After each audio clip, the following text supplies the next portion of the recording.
I want to welcome you to the Charly Crawford podcast. Let's ride. Hi, I'm Trevor Brazil. My name's Corey Kuntz. Hi, I'm Gina Nogueira. I'm Luke Brown. Hi, I'm Tyler Wade. I'm Caleb Driggers. Miles Baker. Wesley Thorpe. Paul Eves. Patrick Smith. We ask so much out of our horses that recovery is crucial, and that's why I use Equinety. I've been doing this a long time. What I have in common with these ropers is we all trust Equinety. I feed Equinety because I want to give my horses any edge. My horse. My horse. My horse. My horse. All my horses have the Equinety edge.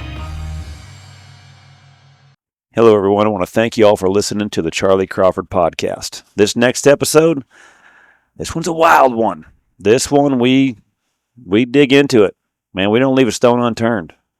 You know, everyone's got their own stories, and man, I was pretty proud of this guy for where he's come, you know, the roads he's had to battle, and the adversity that it faces going down certain roads. And, you know, I was proud of him, man. He didn't hold nothing back. But if you've got kids, I'd highly recommend parents you listen to it first. This one gets a little bit rough. I rated this one for R for real, because this one is real, man. So this one's like we've never done before. So I'm pretty excited about this one in one way, and you know, this covers a story about a guy that's made a full circle, and can't tell you how proud this ended up. So without further ado, buckle up. And I want to welcome you to the podcast, Jade Corkill. All right, what's up, Jade? How's it going, Chuck? Thanks for coming on, man. Yes, sir. Thanks for having me. Appreciate you coming. Man, it looked like a big week, U.S. Finals week.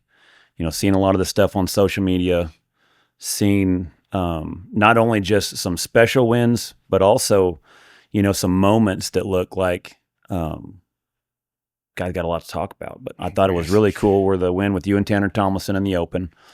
Talk a little bit about that, and then we'd love to be able to talk about the 16 and a half and the kids, and you know, the whole thing after that as well. It was the biggest week. I mean, just the life change that I had that week. It was just wild. I mean, it's hard to put it into words. Like, I told somebody, or I was telling my wife the other day, I was like, everybody's wanting to talk to me about this stuff, and I want to explain it. Like, I wish you could just turn me inside out and post a picture of that on Team Ribbon Journal, and everyone could just see it. But then I was like, everyone's already seen it. Like, it's almost, but it's weird because it's like, it's my life, but it's like, I don't even have to talk. Right? Like, I said what I said, like that one little clip, I just mentioned what happened, or just mentioned what happened in my life that night. Okay, back away. And then it is like we're just watching a movie. So what was the turnaround? What did you feel? What exactly happened, if you want to talk about it? Well, I can keep it short. Like now it's just, at first I was wanting to just tell everyone, like, I was walking people through this story like step by step. And now I got a shorter version that still gets it. But like, I mean, we live in Victoria. It was April, obviously. So it's not cold, right? Well, it's all of a sudden too cold to swim that night. And I'm like out there, like looking around, like, what is going on, right? Air's circulating we got a pretty sweet little setup. Like, we got an outdoor kitchen, and I'm like barbecuing. I'm looking at I'm like trying not to like alarm anyone, but I'm looking around our place as I'm flipping these burgers at the other trees. Well, no other trees are moving. Like I'm looking at the horse's tails, because what it's doing at the house, I mean, our pen's from here to into your barn from my house. Some of them. I'm looking over there. No horses' tails are. Wait, like they're just sitting there. Their tails ain't blowing. And I'm looking around some more. I'm like, I need more time to cook. I need a frozen steak here. I don't need these burgers. Like, I'm just trying to look around, and it's only blowing where you're at around us. Clay is just his teeth or his lips are purple and his teeth are shattering, and he won't stop swimming. Like they're just having a ball, right? Mm-hmm. Well, we got a table. I always sit obviously towards the pool or facing the pool. Kelton's sitting like where you are. Pool's behind him. I always sit here. This is the exact setup. He's sitting there. Well, when they're done, like they were done swimming, and they know the rules. Like they're everything's good. But this night was like going right. Like everybody's having fun. Well, I'm the last guy to sit down. Well, me, Zoe, and Kelton are having a conversation like we are. Like so, we're focused on that. But I'm also like they're kind of playing where he's at over there. So I'm in the conversation, but I'm also observing. Like, just how a dad would do, right? But then some points not because they're done swimming. So the water wings are off and they know the rules. Like they're having a ball. They're safe. Like there was a, I guess I need to back it up. There was a moment where I'm like, I remember this too. Cause I was like wanting to follow the conversation, but I'm half in, half out. And I'm watching them. I'm like, okay, they're good. Like I'm going to focus here. Like, and I remember that. Because it was important. Kelton and Zoe, what they were trying to talk to me about is important. And I'm like, okay. All she tells me is like, I'm Mr. Rodeo, need to be more present at home. So I'm like, okay, God, I'm trying. Okay, so, okay, still trying to do my job. Everybody's good. Okay, you have my attention. Well, you remember the horse that I got from TG, Huey, the Sorrel. Okay. One of my favorite horses. Well, he's been turned out at her mom. He's only 16. He's been out for 3 years. Well, I've just had this weird feeling that he ain't done. So I'm going to send him to Danita Walker. Well, we just got home from New Orleans Sunday. I'm up at Angelo Thursday. I already talked to Danita. Going to send him all over. Everything's good. Well, I got to go get him at my mother-in-law's house 3 hours away. So we get home middle of the night Sunday. I unhook my trailer in the middle of the night, hook up my stock trailer in the middle of the night. So when I wake up to take Kelton to school, I'm going to take the stock trailer, drop him off, drive 3 hours or 2.5 hours, get Huey, come back and be home in time to get him from school again. Well, that's the night. So I haven't seen Huey really. I mean, when we go over there, see him every now and then, but I mean, 3 years, not seeing my horse, my favorite horse, right? Well, so this is the table, right? So there's traps, like, so we have behind you would be like, we got like a cool little outdoor kitchen deal, the pool, kind of some little landscaping, our fence, probably 30 foot of grass, and then some traps. Well, he's in the trap. So you're Kelton. He's turned out right there. So I'm like, haven't seen him, right? So back to where I was going, we're having this conversation, I'm eating, and I'm kind of leaned up in my chair, like trying to show them like, okay, y'all have my attention, right? Well, there was just this one break of I'm eating my dinner as well. And whatever happened, like in the conversation, there was just a moment. So I set my fork down and I sat back like this. So when I'm trying to run all this back, I just sat back like, because we got done talking about something. And in my head, I think I just went to look at Huey, like, because he was right there.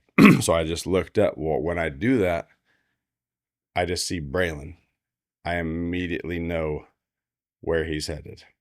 Braylon can swim. I also know who's always right behind him with no water wings on. I scream, Clay, no. I go forward. Can't move this table. I know I knocked her down. There's no way I didn't knock her down. I ran Zoe over like a truck. Okay. It's a big, like, I should have just jumped I was trying not to run over, step on the food. Like, in my head, so it's like I'm still trying to take care of my family's dinner because I think I can get to him. No, I wanted to just walk across like step on Kelton's head and just jump and go, Straight right? line. So I know how fast I got around there, and I get over there, and as I'm hit, I don't know what my long jump score would have been, but I was going to set a state record, right? I'm headed that way, and 3 heads come up. Well, one of them's Kelton's, and he's got clay. He's got clay like this in his arm. Clay is just like, wow. He didn't even know the pool party's still going on to him, right? Like, no harm, no foul. He's fine. Everything was fine. Kelton was sitting here as calm as you. Has no idea what I didn't say, Clay, don't jump in. Clay, you know what I'm saying? I just Clay, no. So he has no idea. They're over here as far as he knows.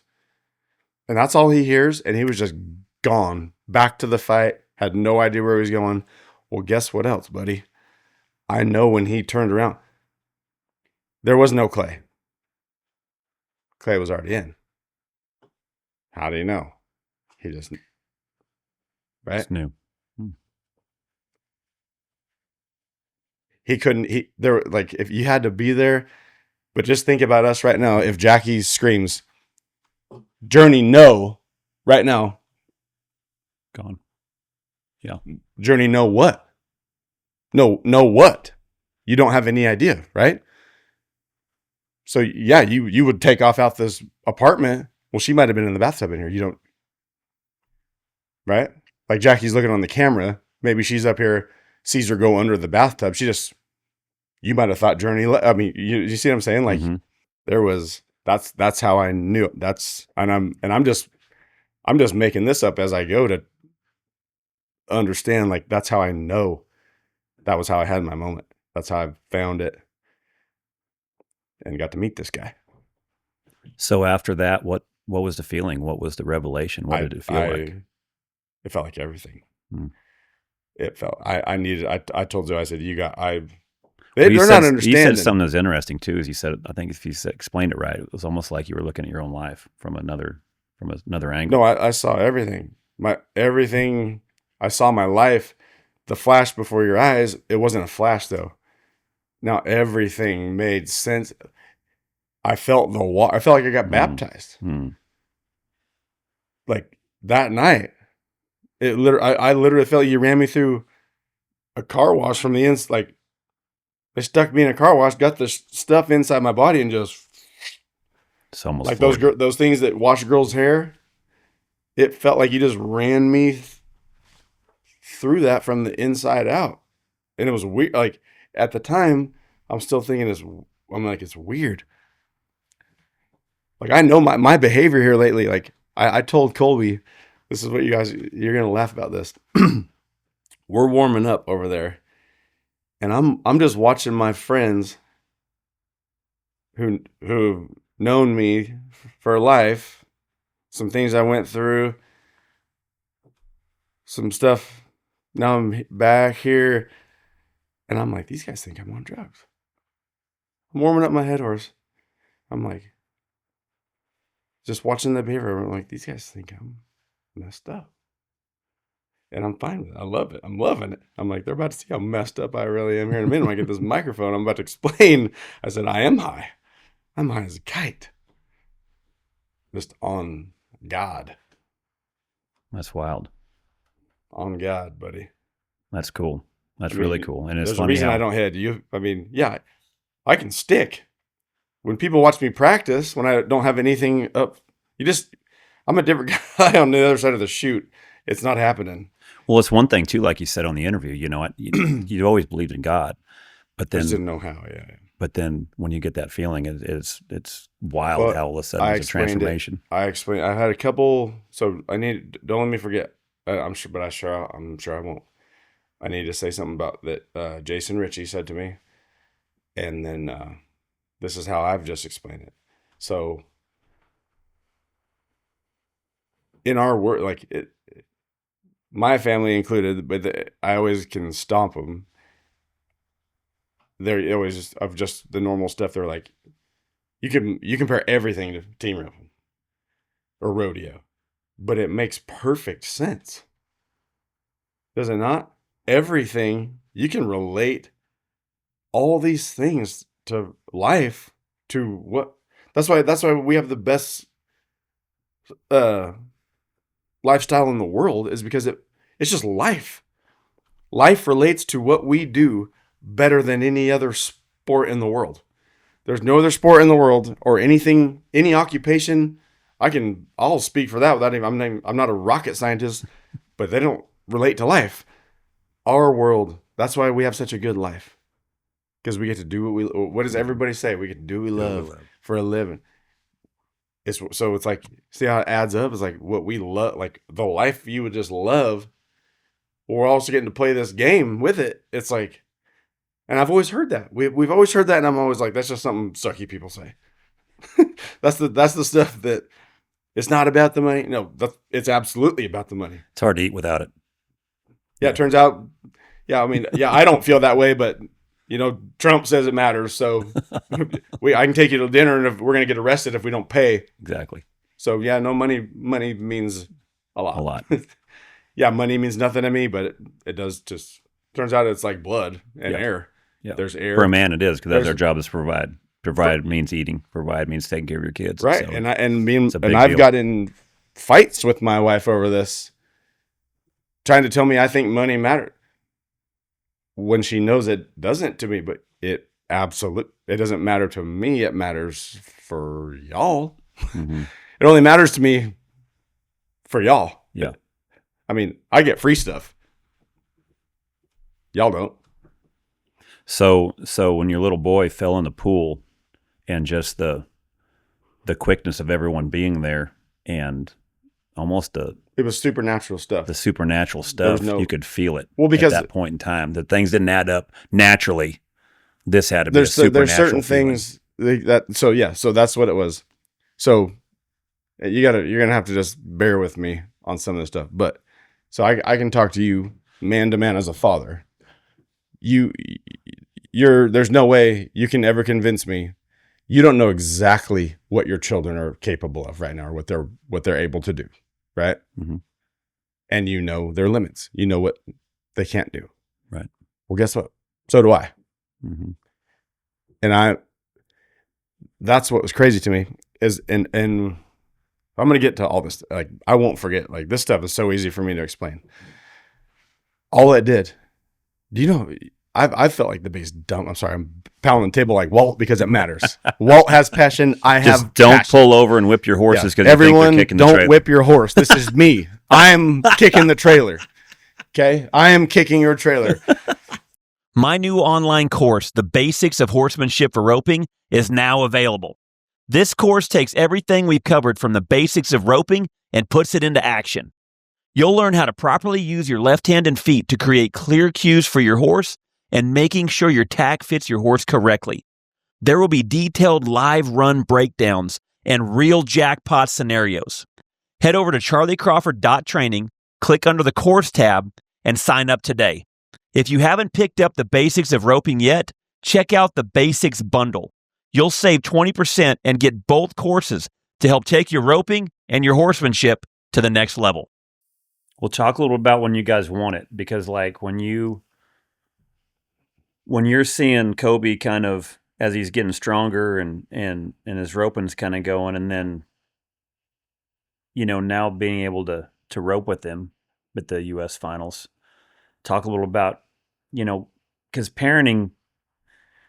There's one thing where you and I've talked before. There's one thing that whether or not they're comprehending a lot of this stuff, but then as he's getting older, what are you seeing shifting? And then also talk about just the experience being able to win that with your kid. Well, just everything. I mean, the hardest part is, so I don't know how to do this. All right, I'll figure it out. Trying to. Okay, so when you're 15 in high school, like I'm 15, yeah, we know what we were doing. Like we know the stuff we won and stuff. But do you really remember? Like where we were? See what I'm saying? Like, do you?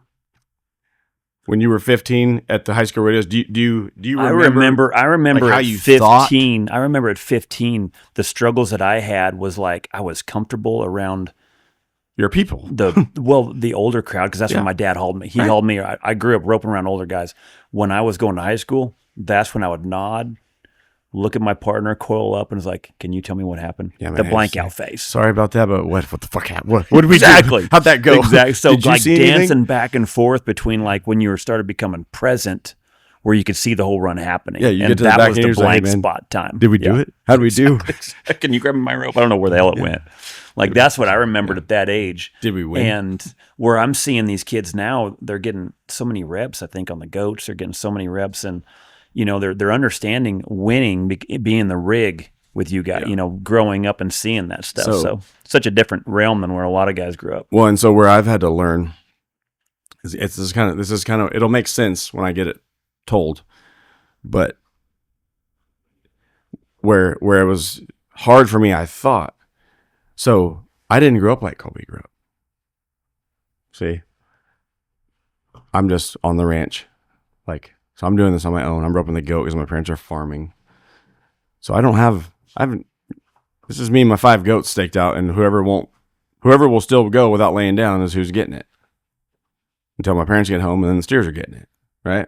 But I got to wait for them, so this is what I'm doing in between going in the house, watching the open tapes, coming back out, trying to look like these guys. Britt Buckus, that was my guy. That was my swing. That's what I'm trying. Britt Buckus was my guy because he was cool, right? Well, but I don't know any of these guys. I don't get to go. I get to go to the U.S. Opens when I get taken in our area, in our local jackpots.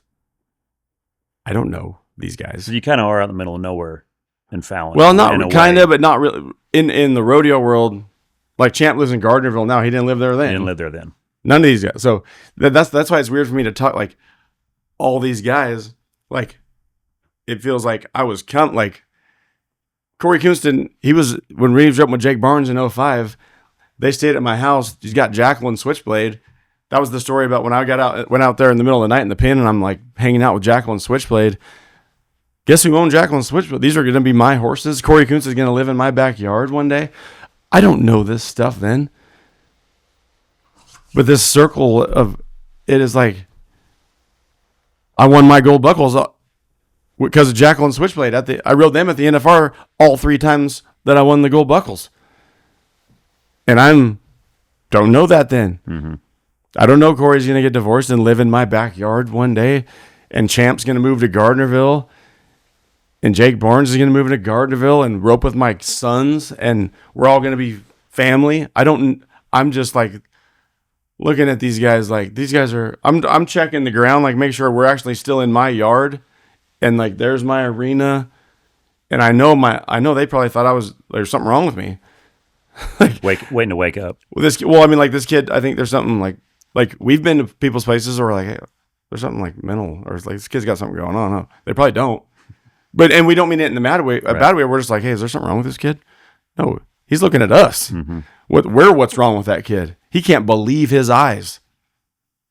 Yeah, because you were talking earlier about growing up and becoming who you have, and then you talk about Kobe growing up, and then you hear you can call them haters, you can call them critics, whatever you want to call them, but like, yeah, I don't have this because of that. We're like, well, how did I get here then? Yeah. Right. And then you're seeing now what Kobe's able to see.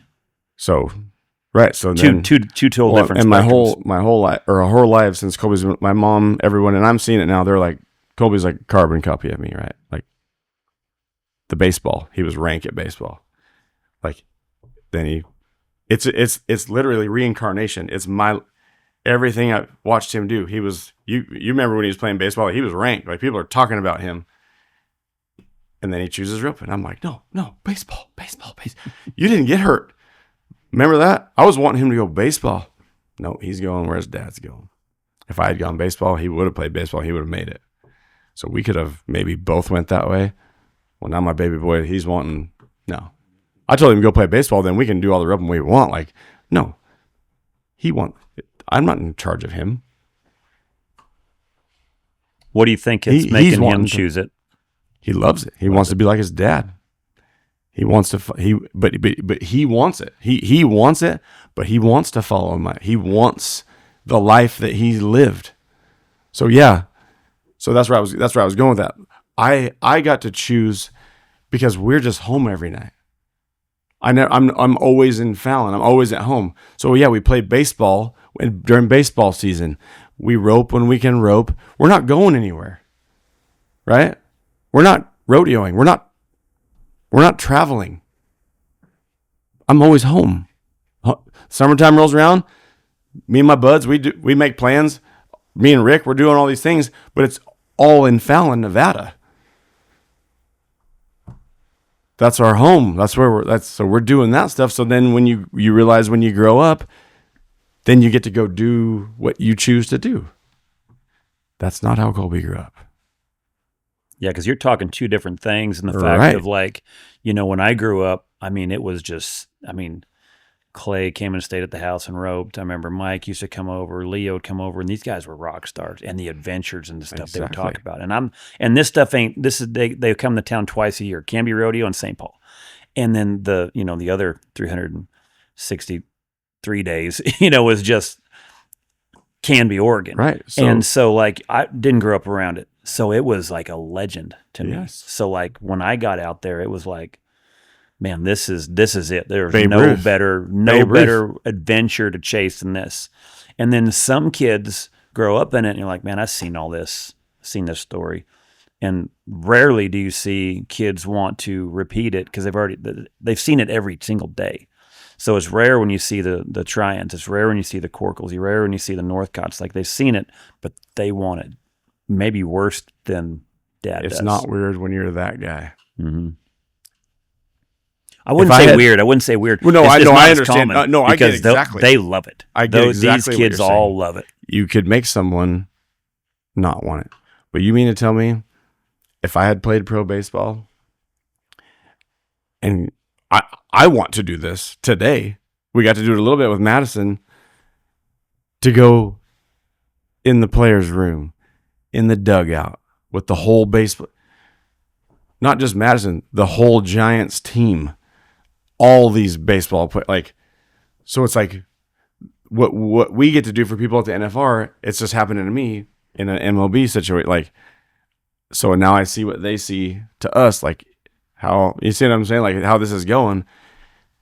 And a kid grows up like that. No, I'm playing pro baseball. So he grows up. Yeah, we're playing baseball, but he's in the dugout at the rodeos. Right. He's in the dugout at the NFR. I mean, how, you just buy a ticket to the NFR, you go watch the NFR. It's the NFR. This kid, he was 1 year old. They did a deal. Me, Colby, Cody Ole, Blake Ole, Cody Wright, Stetson, and Statler Wright. It was like the next generation thing out in the middle of the arena one night. We had to send in these videos. And it was badass. They played Kickstart My Heart, and they start with Cody Ole, and he's just doing his deal, and then they show Blake roping the dummy, and then they got me and Clay doing this deal, and Colby's roping his cat, and then they got Cody spurring a bronc, and then them two, we're in the dark. They don't even know we're out there yet, and Stetson riding the couch. Rusty, it was Rusty and Ryder. They're the two oldest, whoever the two oldest are, Rusty and Ryder, riding calves. And then they run it back.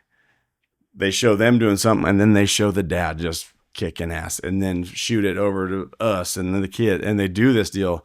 Well, then it just, after the song, black. Spotlight hits the arena. I'm holding the Colby. I'm gonna cry. Cody Ole's got Blake. See what I'm saying? Over $380,000 in lifetime earnings and 5 Open Futurity Championships. New One-Time Blues has proven himself at the highest levels of competition, and now he's passing that greatness on. His foals are eligible for every major incentive program, giving you every opportunity to compete for the money that matters. Unmatched genetics, championship pedigree, foals with size built to win. New one-time blues. This is what you breed for. One, you're seeing now that generation too of Tyler trying. You know, you talk about now with Clay trying, you know, you've been in the rig with all these little kids, and you're starting to see now that same kid, he's already seen so many things before he even got his card. Right. The most experienced rookie ever. I don't know why they didn't do Clay and Tyler too. I don't know why they chose us. There was lots of people involved, or like could have been involved, but they called me.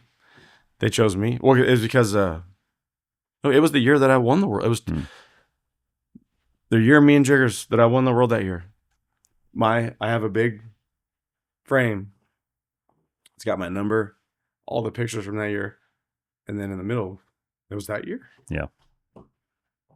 But they didn't know that was going to happen before. They said all this. I mean, this took months. They wanted video. They wanted to, like, you know, he's won. So just, hey, they called us plenty of time to start trying to get some videos that what they wanted him to do, not the videos we had at home. What they wanted us to get him to try to do. He's won. Yeah. And so it took us a while. Like, we, you know what I'm saying? Like, this is all set up, and then it happens.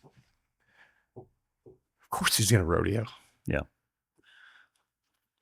So when he was growing up, you talked about roping goats when you were young. There's a lot of, you know, talk about kind of the advantage of that. Because even Shag and I was talking about, you know, he's like, man, I grew up chasing them suckers around. He's like, it helped me with my hand-eye coordination. You're almost learning how to maintain position, getting reps in, throwing loops. And he's like, I never really was a fan of just heading and heeling them.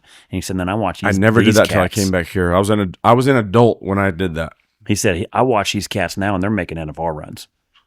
About how they're doing it now. I go to Nicky's. I'm roping goats still with these guys. They have a barrier. It's legit. Hip to the pin. We're roping. Like, it ain't goat roping. You just not by the chute. He has a barrier with a buzzer, and if you break the barrier, you get a barrier. You can't crossfire. You can't set up. If you set up the steer and you want to rewind, you get hot shotted. Hot shot gets you another goat. That's your buyback. James Arviso the other night. I said, hot shot. I was pissed. He said, I'm not hot shotting you. And I said, the fuck you aren't. I want another goat. Give me the business. And so he reluctantly did it. He didn't want to do it. I made him do it. But there is, I'm talking and trying to, oh, right here. Oh yeah. Was that 12? Dude. 2012. Couldn't remember. I didn't think I was going to be able to find that picture. I just literally scrolled to the very top. Here's the mullet. That's where the mullet started the night before at Thanksgiving. And we get down there. Can you see that? Oh, yeah. Send that to me. So, and I've got more. So he got to go, because it was before we were like the opening. Yeah. It was before. So we had to go down behind the head box. So Haley's got pictures of him. He's got his hand. This is the coolest part. He's got his hand. I'll find all these pictures for you. He's got his hand. He's got his little denim sheepskin jacket on. He's back there where the steers are. Ain't taller than the first panel or the first section. He's got his hand on it looking, and this steer is like looking at him right here, and he's got his BC sticker on the back of his hat. It's the year Brock died. Mm-hmm.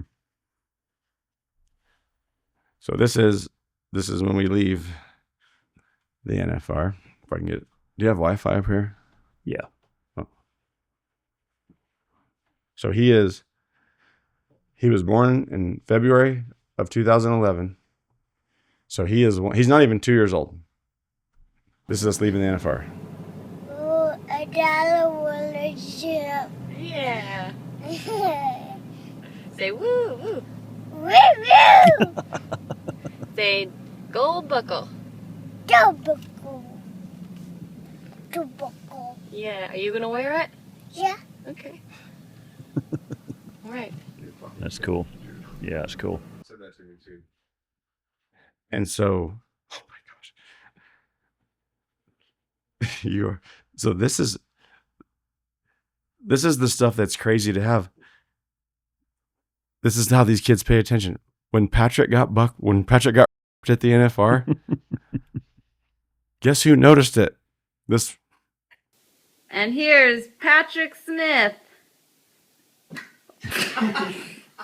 Keep watching. Keep watching. Look out. Whoa. Yeah. Dude, that's hilarious. Yeah, you gotta show that too. That's hilarious. This is why, I mean, you've saw 3 videos of why I can't lose my phone. Yeah. Yeah, no lie. Yeah, not for me. Pictures that we would keep in years, like, man, I hope my house never burns down because all my pictures are there, and now it's all in your phone. And that's why I'm saying, it's not for me. Like, now that's where I was going, like, the change in life. This ain't for me. It's for them. It's for you, for him. Patrick.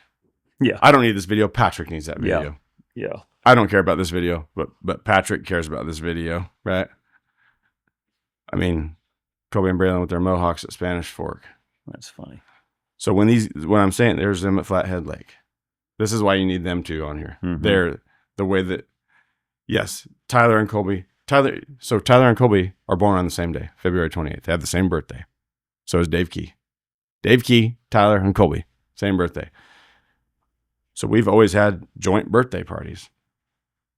Colby's first birthday party and Tyler's 5th or 6th birthday party, whatever they are, has always been together from one till the end of time, or so far. So they're, but in as tight as they are, all this stuff, but him and Braylon are like tighter. It's Nikki, Tyler. Which one talks the best crap? I've heard Braylon. You need to get, because Clay's great. Clay's got some decent smack. Yes. Which nobody knows if you don't know him. I've just got some pictures for these kids when I know I'm not talking about anything you've asked. You're asking me questions and I'm just dodging you, right? But I'm not trying to dodge you. So, but this how old is Colby now? He just turned 15 in February. 15. February 28th, he turned 15. So I guess I'm not dodging you. It takes me a lot longer than just, yeah, it went good. Yeah. Felt good. I scored good. Yeah, I scored good. Good steer. My horse scored good. He's been working at it. He healed. Luckily, I was in time and I threw a trap. Yeah, that's not my answer. I'm the guy right now. You don't want to say, hey, how's it been? Don't ask.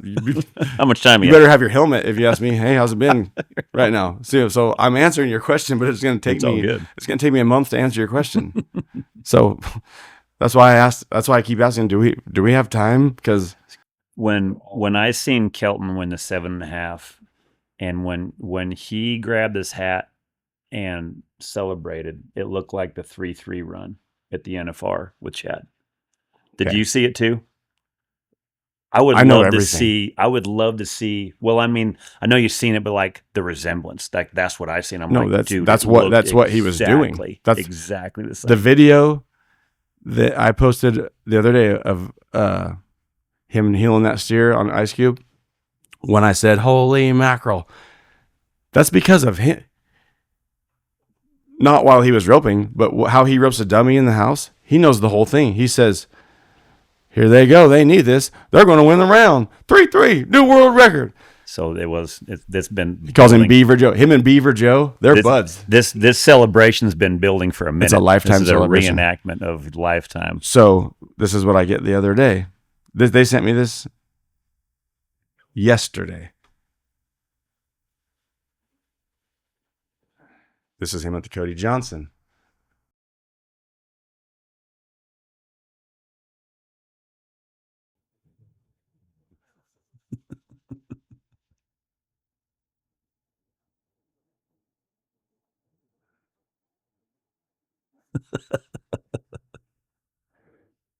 So that's what I mean. This is real stuff. That is funny. But it's the craziest thing to me. So basically, all this stuff, it's like, yeah, you don't know about your life, or nobody knows about your life unless you tell them, right? Or the story can get told somewhere. The craziest thing that's happening to me right now, and I don't know why it's me. It feels selfish and it feels weird, but it's obviously supposed to happen, it's like everybody is watching my life unfold and seeing my boys like I see them. Nobody knows, Kelton's struggles. People in Montana don't. They just see this, but it's like they know. I told him the other day, I said, dude, I was like, you told everyone everything they needed to know from your victory lap. Your victory lap told you didn't have to talk. Because he was worried about going up there and talking. I said, you say whatever you want. I said, but you said enough already. You didn't even have to talk, buddy. You did it. Yeah. You did it. So this is how crazy this works out. From the beginning of time, shootout champions get what? United States champion, header buckle, heeler buckle, saddle. Guess who the only ones in time that I know of that didn't? The number 7. He went from the day of his life to heartbroken. Mm. I was heartbroken. I was pissed. The awards people were like, no, we don't understand. I was like, no, I said something. I said, hey, where's your buckle? Let me see it. He's like, they didn't give one. I said, put your ice chest down. They gave him one. So I take control. I said, hey, where's the buckles?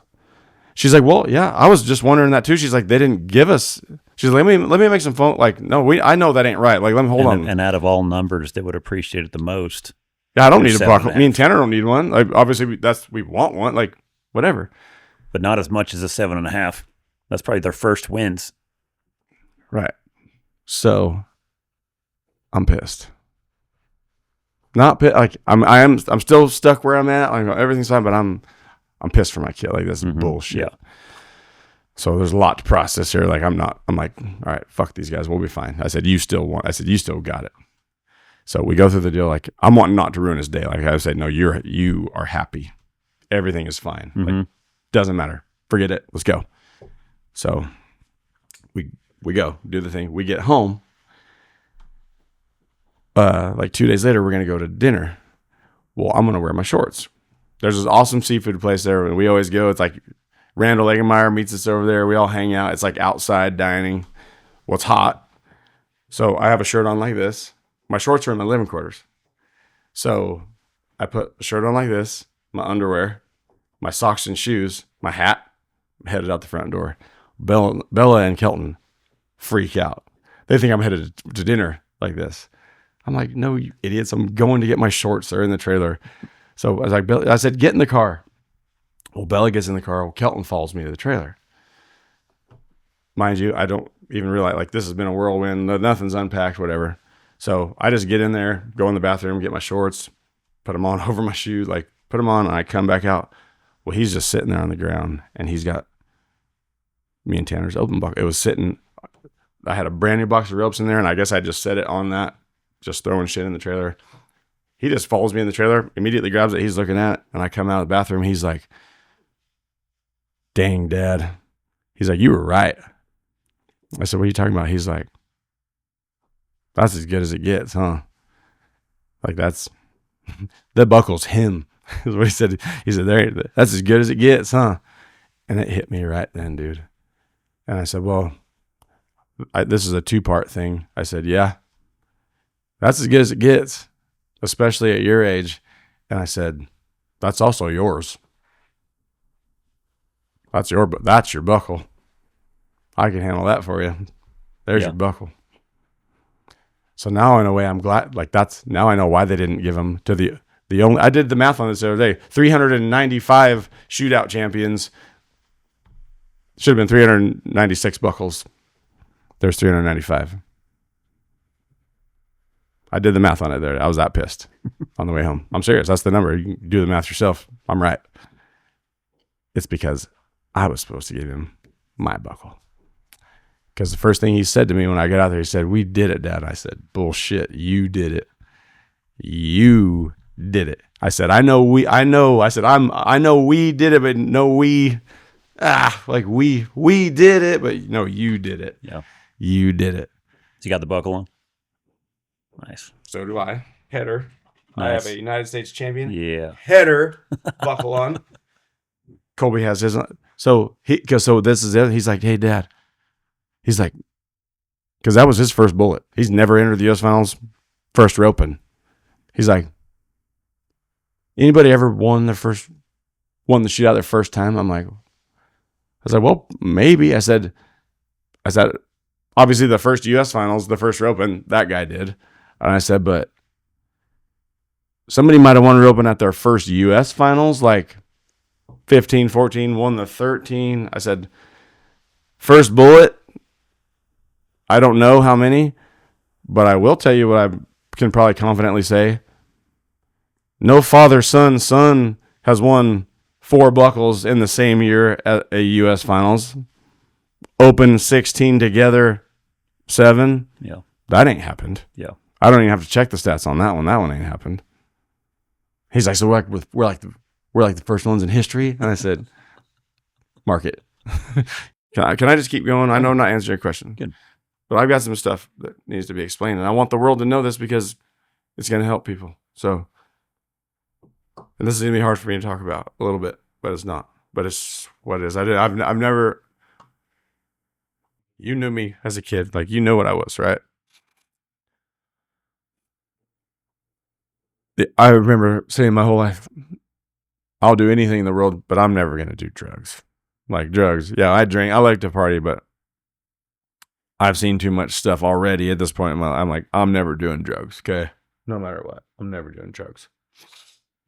I don't even know I wouldn't know meth or, I mean, obviously I'd know cocaine if I saw, but like the other stuff, I wouldn't know if I saw it, okay? So, 2013, round 1. Everybody knows what happens, right? I can't. My fingers are, my hand was stuck like this, okay? I can't, like I want to, I can't. I don't give a fuck how bad it hurts. I just can't. I can't get my hands, they're too swollen. My knuckles won't bend. So they're going to like start working on me. But mind you, this happens that night. I got to decide by the next night if I'm roping. This all happens. We got 24 hours for this to happen. It's time to make a decision. I'm in my underwear in my room trying to hold my rope. I can't fucking do it. I am getting on my phone to call Clay Tryon in tears to get Jake Long because I can't do it. We got 9 steers left of the whole fucking year. We're the fucking dogs. They ain't gonna beat us. I know they weren't fucking beating us. And I can't fucking do it. I'm on to hold the rope in my fucking mouth. I don't care. Just figure I can hold. I mean, I thought of everything, and I'm like, I want to do it. I'm willing to do it, but I'm like, I can't fuck Clay Tryon. I can't do this to Clay Tryon. I would do it. I wanted in the game. Put me in the fucking game. As I'm going to call him, I am calling him, and my phone rings instead. I'm not gonna say who. Hey, how you doing? I'm just calling to check on you. I'm telling you, I'm calling Clay, and my phone rings. And he said, I'm checking on you. And I said, man, I'm done. I'm fucked. I'm done. Calling Clay. I said, I was just calling Clay right now when you called. I said, I gotta go because I need to call him because it's time. Like the time was like, I need to call Clay. I said, I'll call you back. I said, but I need to get off the phone. Call Clay right now. And he said, no. He said, hold on. He said, don't do it. And I said, what are you talking about? I said, I gotta go. He's like, no, stop. I can help you. So I'm like, what? So I'm like, wait, I can rope? He said, you can rope. But he said that. He's like, you can rope. And I was like, I'm listening. I said, what do you mean? I said, no, I can't. He said, yeah, you can. He said, where are you? And I said, I'm in my fucking room, in my underwear, crying. He said, where are you at? I said, Mandalay Bay. He said, I'll be there in 20 fucking minutes. Meet me downstairs. So this is the night this is all. I get back from, they sent me an intensive care unit. Like, I get back in my hotel at 3 o'clock in the morning. This is all happening like this. And so I meet him down there at like 5 in the morning. I'm up all night, dude. I'm like this. I'm a mess. And so I meet him at the fucking yogurt shop. And he said, man, I ain't trying to do nothing bad here. He said, but it wasn't a shitty friend. It wasn't a bad, it was wanting to help me. And they were wanting me to rope too, right? Like, they knew how I felt. And he said, hey, he's like, I don't want to do that. He was crying when he got there. He's like, I don't want to do this, but he said, I just know how you think and how you feel. And he said, I'm just going with, you're a grown man. I have something that'll make you rope, and you can do with it what you can make your own decision. I just didn't want to not offer it to you. I didn't want to sit here knowing I could help you rope and not offer it at the same time. Like, you see what I'm saying? Like, it was just a bad fucking storm. Well, it was meth. And I'm like, I'm not wanting to do it, but I'm like, I mean, I'm as mentally strong. I'm tough, right? Like, I'm tough. I can handle anything. But I've heard all the stories about guys that get on meth that overtakes them, and I'm like, I'm gonna do this for 9 days, and then I'm done. I'm gonna get my gold buckle, then I'm gonna let myself heal, get what I need to get, and I'm out. No, you're not. 2014, I was on meth every day. Won the world. 2015, every day. Went in the lead by 30,000. Just had a bad NFR. 2016, every day. Won the ERA. 2017, every day. Made the NFR. The hard way, because we had to get back in. 2018, I got to stop. I'm wanting to stop. Round 10, 2013 is when I want to stop. Okay? That's when I want to stop. Well, now we're at 2018. Me and Clay have a terrible winter. I only have one horse I don't like. I'm like, here's my chance. I got to get off this shit. So I quit. What was that like? Because I've heard to try to quit. You can't. I've heard, yeah. Okay, you listen to me. What does it do? Like you I know it's a dumb question. No, it's not. But what is it like? It's not a dumb question, because you can't. I can't even. The reason it's not a dumb question is because you gotta do it. It's hard to explain. It's not hard to explain. It's unexplainable. I can't explain it to you. I can explain to you a little. So the first day, like, it's not bad. Like, because I tried this a lot. Okay, so I got to back up before 2018. So the ERA year was my year, because we're not rodeoing, so I got some time. Well, guess what? There's still jackpots. We're still going still the George Strait. Me and Clay won second at the George Strait, 2016. Well, guess where we won Houston in 2016 too. But before Houston, guess what? I didn't have to worry about fucking Tucson or San Angelo or Fort Worth or all this stuff. So I'm like, all right, here's my chance, right? Well, it was like, yeah. So whenever the dates happen. So I'm like, all right, I'm done. Buddy, you are on beyond bed rest. Like, I would just piss off the side of the bed. You can't get up. Like, needed to be away from people, my family. That's why you got to go. I did this cold turkey on my own. I never went to a rehab. Nobody's ever even known this about me. If this is people out there that want to get off, don't do it on your own. Like, you need to go to somewhere where you can just be they'll help you and what you need to be, because my wife and kids are around, and I'm just pissing on the floor because I can't get up, trying to hide it from them. Like, she kind of knows a little bit, but she doesn't know I couldn't quit for a while. So see what I'm saying? Like, the juggle. So now my kids got T-ball. Okay, we go to T-ball.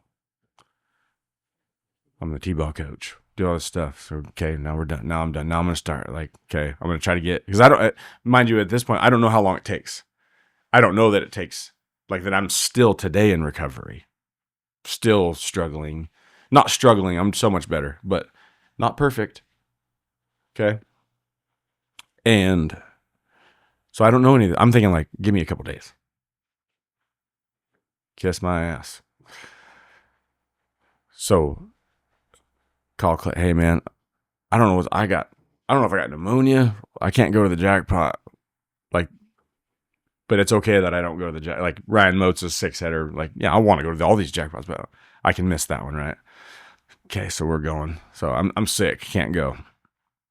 Because I am. I'm so sick. Barely can make the phone call.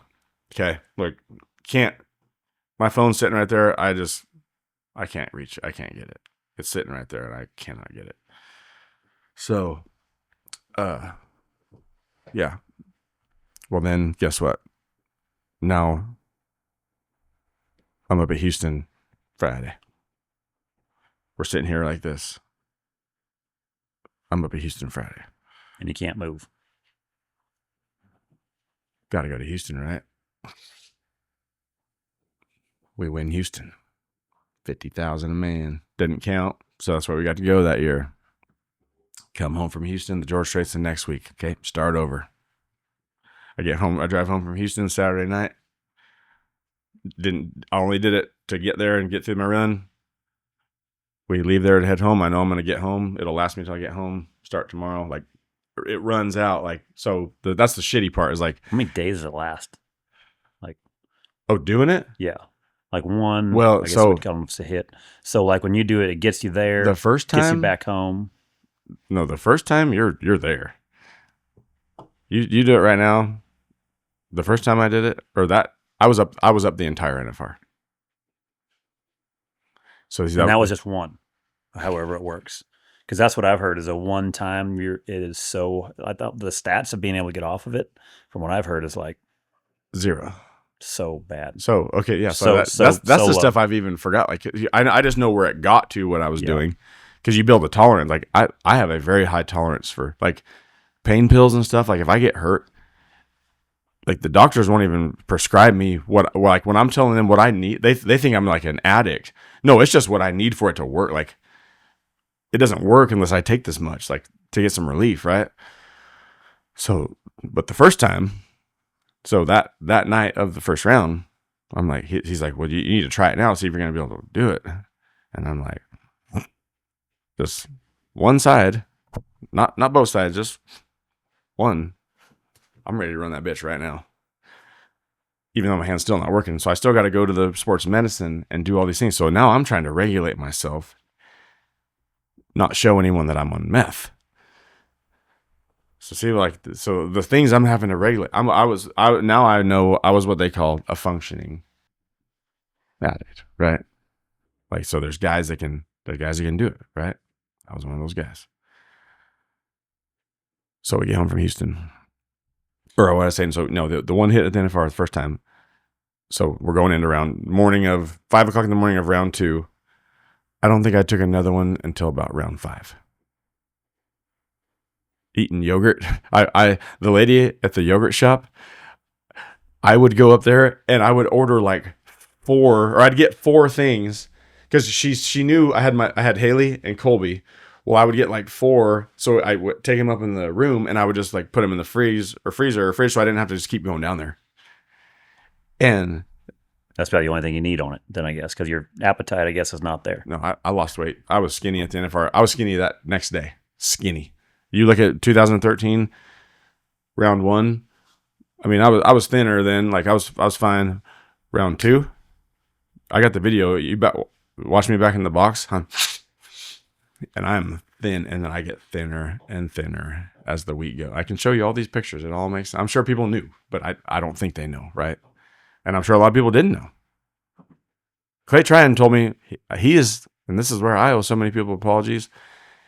He's like, man, I keep hearing you're on meth. He's like, but I just don't see it. I'm with you every day. I just don't see it. And I said, yeah, man, I don't know what the fuck these people are just mad that we're kicking their ass and I'm losing weight. I'm not fat no more. And he's like, no. fist bump me. You know how hard that was for me to do that? What I think of Clay fucking trying, what he means to me, to fucking have to do that to him. Same thing we do to our kids about Santa Claus. That's how I felt about it. I was like, yes, hey buddy, Santa Claus will be here tonight. You better go to bed. Knowing he ain't coming unless I do it. But that's how I regulated it. Like that made it okay. It was like the belief was there. Like it was real. That wasn't me. See what I'm saying? Like that's not me, but yeah, no, they're right. They ain't lying. Like, but I can't tell they're lying. No. So once you got done with the 2010 or not 2013 NFR throughout this, was there a thought to quit or did it have you? Not right there. It had you. Not right. That right at the beginning. It had you. Here's what I thought. Okay, so I won the world in 2012. So what did we want to do?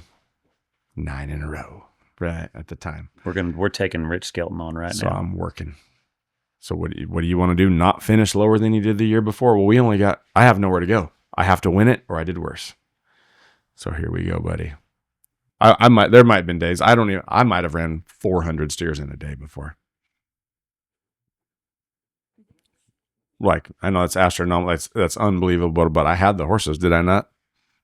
Like, there's people that have, like, if people think I'm lying about this, there is people out there that saw it. I thought I remembered, like, maybe going home from San Antonio in between rounds and roping and then coming back. Ask Bobby Moat. Yeah, I remember. So get this. But everything lined up. I had an excuse. Okay, so that year. Like, what do you mean you had an excuse? Well, like I'm going to tell you. No. It just, everything made sense. So that year, the year you're talking about, San Antonio, mind you, like, I can't fucking sleep at night. Like, I'm wanting to I got to be doing something. Well, I can't be doing something in the parking lot at San Antonio. Right.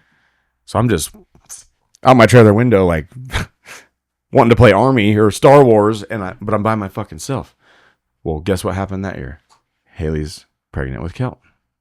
She's about to have Kelton. So, hey, I'm going to rope tonight, and I'm just going to go home, just in case. She has this bait, like, we're like, got the bags packed to go to the hospital, right? So I'm like, oh, perfect. Here's my out. Like, yeah, I'm going to rope and fucking go home. Well, who else is psycho? For real, Bobby Moat. He lives right next to me. When I got home in the middle of the night, guess who had the lights on and all the steers were up and... Yeah, that dude loves it. And then we roped until I got in my truck and drove right back to San Antonio. He said he loved it. He's like, dude, we roped all now knowing what I know, why I didn't just leave Caveman down there with Clay and take my truck home. No, I brought my whole rig and my fucking horse. Caveman all the way back home. Caveman all the way back there. Caveman all the way back home. Just unhook your truck and go home. Clay could have fed my horse. Like, not this time. I'm taking all my stuff. Bobby, the first night, so we rope. I get home 2 o'clock in the morning, whatever. Because, I got other stuff to do. I'm milling around. I'm stopping at the store and getting ice cream. I mean, I'm not just headed straight home. Bob wants to rope at 2 a.m. He's normal. He's not on drugs. I'm like... This is normal craving. There's a reason why this dude won the world bareback race. Well, that's what I'm saying. It's like, where I hated it is because I knew I was like, I'm fucked. When I get off this stuff, all you hear about is how you don't have any energy. You're done. But I used to be like that. I was that guy normal. I was Bob. Well, now I've trapped myself into, if I don't do this, I can't be that. So now I'm going to die. I was willing to die. I was just going to do it till I died. So I didn't have to live a shitty life. So we get home. We had a rule at our house for a while. Remember the rule? You can't say 3. Bob Moat is the reason you're not allowed to say 3 in my arena. Because what does 3 mean?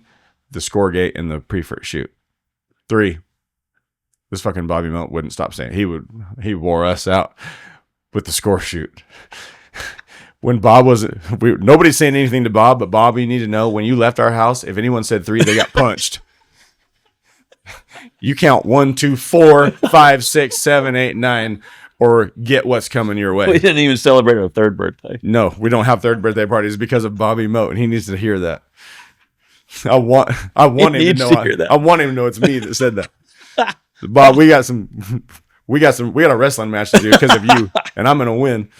So I get home the first night, I get Ice Cube. I had just got Ice Cube back from gym. Me and Chad won the wildfire immediately, first day. So I haven't even really got to ride him yet, but he needs road, so I'm going to ride him. Well, I didn't get to heel on him. I rode him. I ran 10 on him, but never threw a heel loop. So now I got to switch. Bob missed 10. He missed the first 10 steers.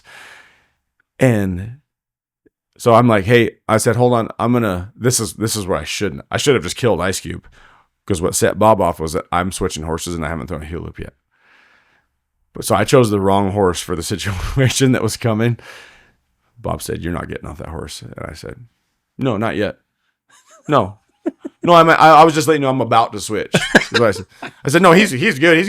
We're fine. I just said, I was asking how many more you were going to run, so I knew what horse I was going to get on next. Okay. Yeah, no, he's fine. No, we're good. I was just trying to prepare.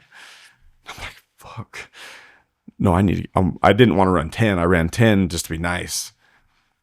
Like, Bob's like, get in the box. I'm already in the box, dude. I'm here. Three. You need a 3? Do we need 3? So that's how that goes.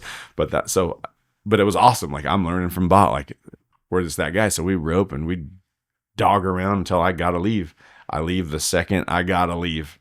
And I haul out. I had a Peterbilt that would go 95. And I was Monty Lewis. I'm Monty Lewis. Me and Hurricane if we get in the same spot, we're gonna race down the freeway, right? But we never got that opportunity. So I made it back to San Antonio plenty of time. Do our thing. But then I come home the next night, we do it again, because we're having a baby. Well, then guess what? Valentine's Day. I was up the 11th, 12th, and 13th. Bing, bing, bing, bing, bing. We get home the night of the 13th. We got to go to the hospital. Valentine's Day, Kelty Bob's born. So this dude was just trying to help me this whole time, because now I've realized he knew who I am and he knew what happened. So I did all these bad things for the right reasons. If I was a calf roper out there, I'm done. As bad as it sucked, I wouldn't have done that. I did it because of Clay Tryon. Because we did it together. We got there. Now he's gonna, Jake Long's fine. But just what that would do to someone, like if we got this 2-month plan, we show up at the NFR, throw up with Clay Tryon, now I got to rope with Charly Crawford. It's like, wait, what? Like, no, that's fine. That's fine. But like, no, that's not fine. At the same time, it's like they're letting Kelton head for me. Like, no, like that's not the plan. Like that's not what we're. No, right? Even though you're good enough to make the NFR and it's all good, it's like that's not how our year went. Like, you guys are a team. This is from January 1st till now. Like, this is not no. I'm not roping with Charly Crawford. If Clay Tryon ain't roping, I'm not roping either. That's what I would have done. Mm-hmm. And I'm sure he would have, because I called him and I said, dude, I don't know if I can do it. He said, I ain't worried about you. And that's why I love Clay Tryon.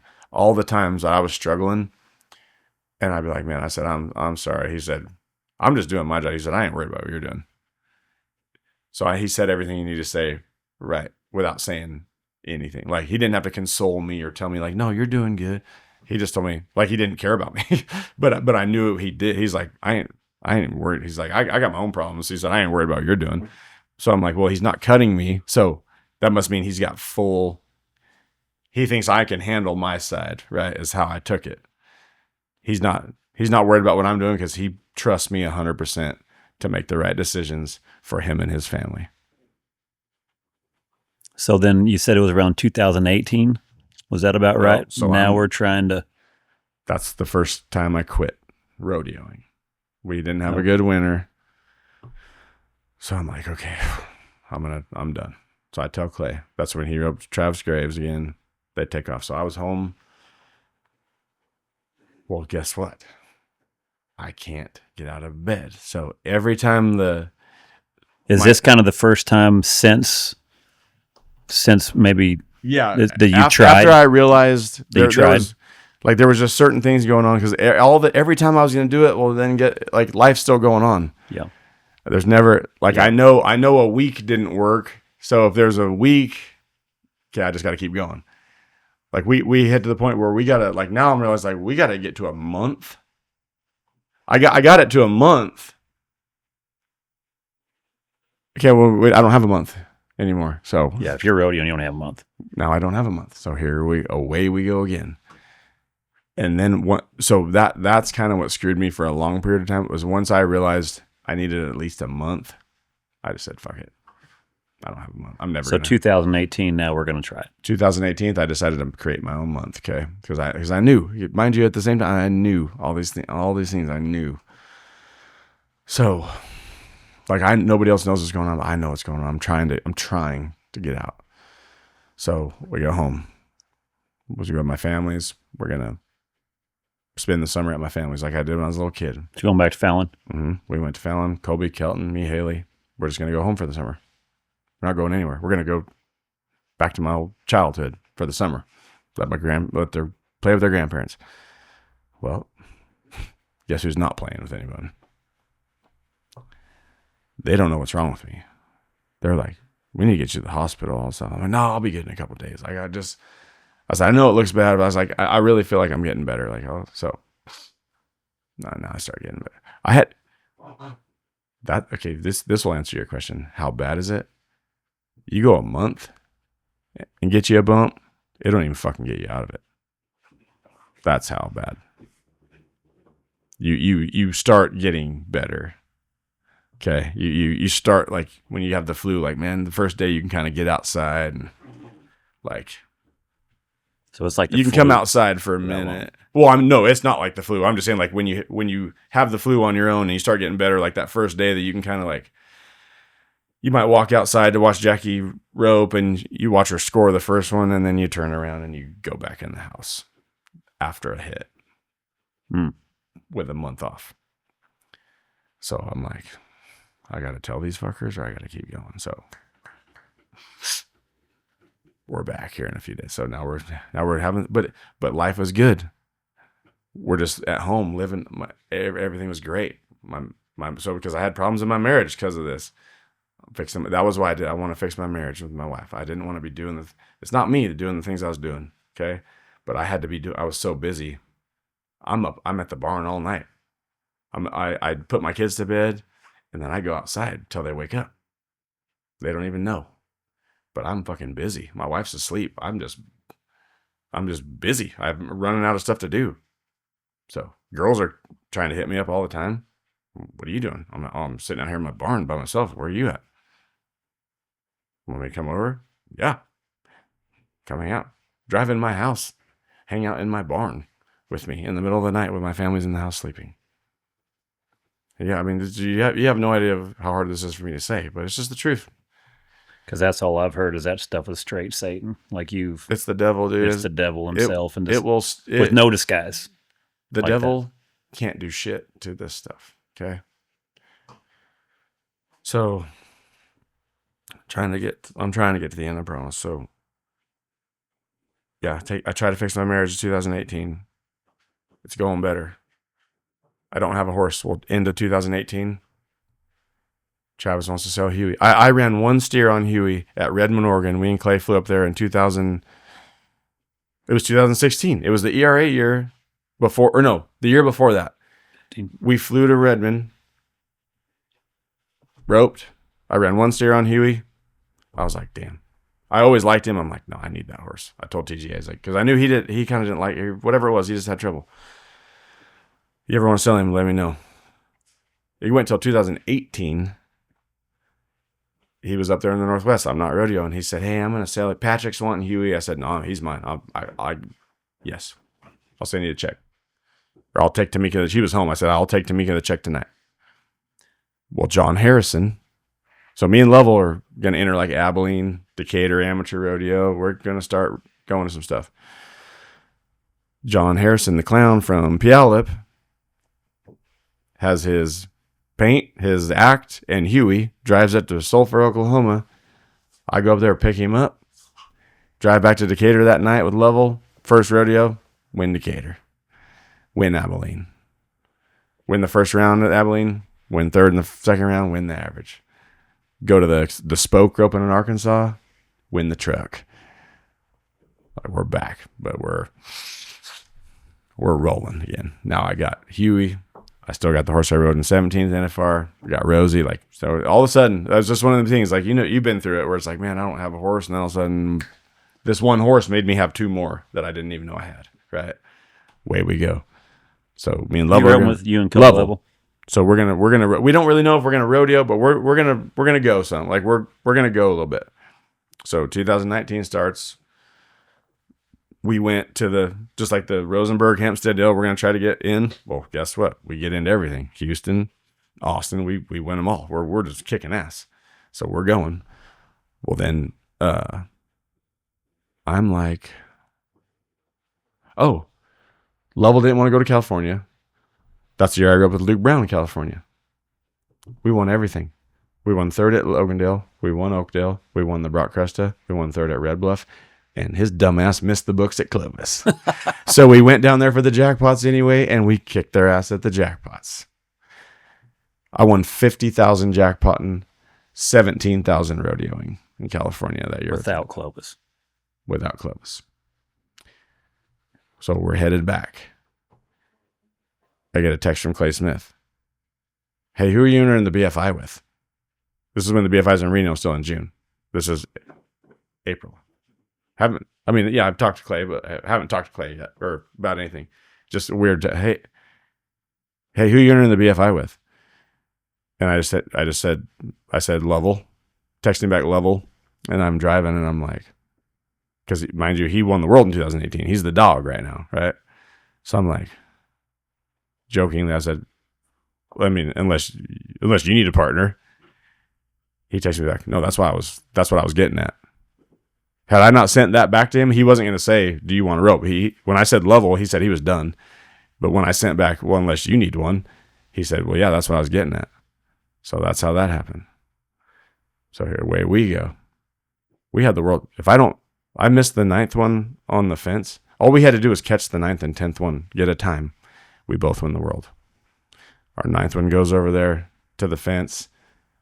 I mean, I don't know why. I thought I knew I was at least getting a leg. Like I threw because I thought I was going to catch, right? Yeah, it wasn't good. Whatever happens, he steps on it. I've only missed 3 steers. The whole 14 NFRs. I've missed 3. Like caused it in no time. I've got some legs. I've only caused it in no time. I think we can look it up 3 or 4 times. I'll just say 4 just for shits and giggles to make sure. 4. I've ran 140. I've missed 4. That was one of them. So I'm looking for a problem, right? Not happy. But I'm not going to fuck Clay Smith. I'm catching the 10th one. I stay up all night. I'm out in town. I'm walking around looking. I walked. We were staying at the signatures. I start walking back to the signatures. There's 2 girls coming, and you can tell like they're walking like arm in arm. Well, I'm walking and they're walking. Well, I'm not moving. I'm walking. This is the path I'm walking. They can go around me. Well, they're not going around me. I'm like, I don't care. I'm not saying, I'm just looking where I'm going. I walk right through their arms. And they're talking to, they said, hey, motherfucker. I never even turned around. I just kept walking. I can hear them hollering at me. I don't know if these were like working girls and like their guys were following them around. This truck is there in a minute or less. So it's quick. 2 guys get out. She said, that's the motherfucker right there. So I raised my hand. I said, over here. Yeah, me. They come to me. They didn't walk away from me. I stomped both their asses right there on the street, and I turned around and started walking back to the signatures. These girls they're tending to them. I hit them both one time, and they're done. Walking back to the signatures. So this is a lot of life that happened on this trip. So I get a little far. You know how far the signatures is. I'm walking. So I cross the street and get on the other side. So I'm like not walking. Traffic's coming this way, and I'm on this sidewalk. Well, here in a minute, there's a truck just right next to me. Like they're in the bike lane. And I'm like, oh, buddy. So I'm like, nothing's happening. They're just idling next to me. So I never even acknowledge them. I'm just looking, I'm going where I'm going. I'm just walking. This goes on for like 2 blocks. Finally I hear, you need a ride? I look, it's Clay Cooper. It's Champ. It's Champ and his wife. And he's holding, what they do at the NFR every night, they buy the roasted pecans. He's holding the roasted pecans. He said, need a ride? And he's holding his pecans. He just him being him. He just never said a word for 2 blocks until he said that. He was just testing me. It was freaking Champ and Elisa, and I get in the truck and eat pecans, and they give me a ride to the signatures. Just headed back to the hotel. Ask him about that story. That is a true story. It was like, oh, my mom and dad came and picked me up, and everything was fine all of a sudden. I just blew through 2 women, stomped 2 guys' ass. Probably pimps. Yes. We knocked you pimps out. And then Champ came in. I don't know if saved the day. But I'm going to say by the time, because their truck was they got out of the truck in the road. Like their door was open. Champ probably drove by the scene. Ask him if he saw it. You should when you need to ask him that story and ask him what he drove through, if he saw anyone like an emergency going on. But I'm the one that caused that emergency. He doesn't know that until now. So now it's like I got my milk and cookies. I'm just ready for bed. So I go up and I slept that night because of because of that. It just like flopped me back over. Everything's okay. So I sleep. So I get up the next day, have a normal day. But we get to the rodeo. I'm done. I do have a chance, but like it was ours. It was done. Yeah. Now some stuff's got to happen, right? Yeah. We need to place. It only dropped us to 4th in the average. We were winning the average, winning the world, winning it all. It dropped us to 4th. Well, guess who was right behind us? Snow and Thorpe. Hadn't won. Snow had been talking to me all week. He's like, we're being too slow. They're being fight. They're just like pecking all week through 6 rounds. Well, then they have a couple good rounds. Well, now they're winning the average that night. Now they're winning the average. They go first. We're the last team to go. They win. They're winning the day money. So at the time, how it paid, Thorpe's fixing to win $90,000.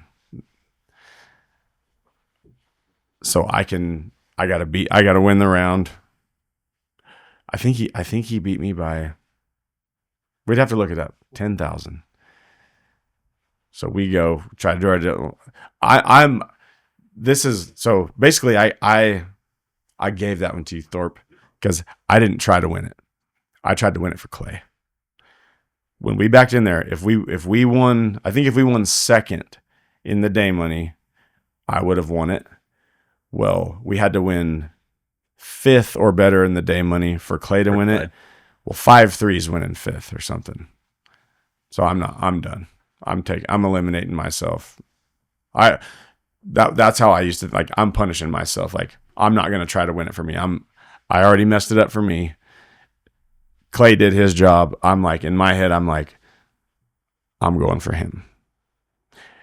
And I told him that for the rodeo. He said, no, he was going for me. I was going for him. I said, don't do this to yourself. I said, because if you turn this one right in front of the chute, I'm tracking him 4 jumps and making sure I get 2 feet. So you get what's yours. I'm not even going to risk it. I said, I'm fine. I said, I've already won it 3 times, dude. I don't care anymore. I care. I wanted to do this with you. I said, but I am trained to catch.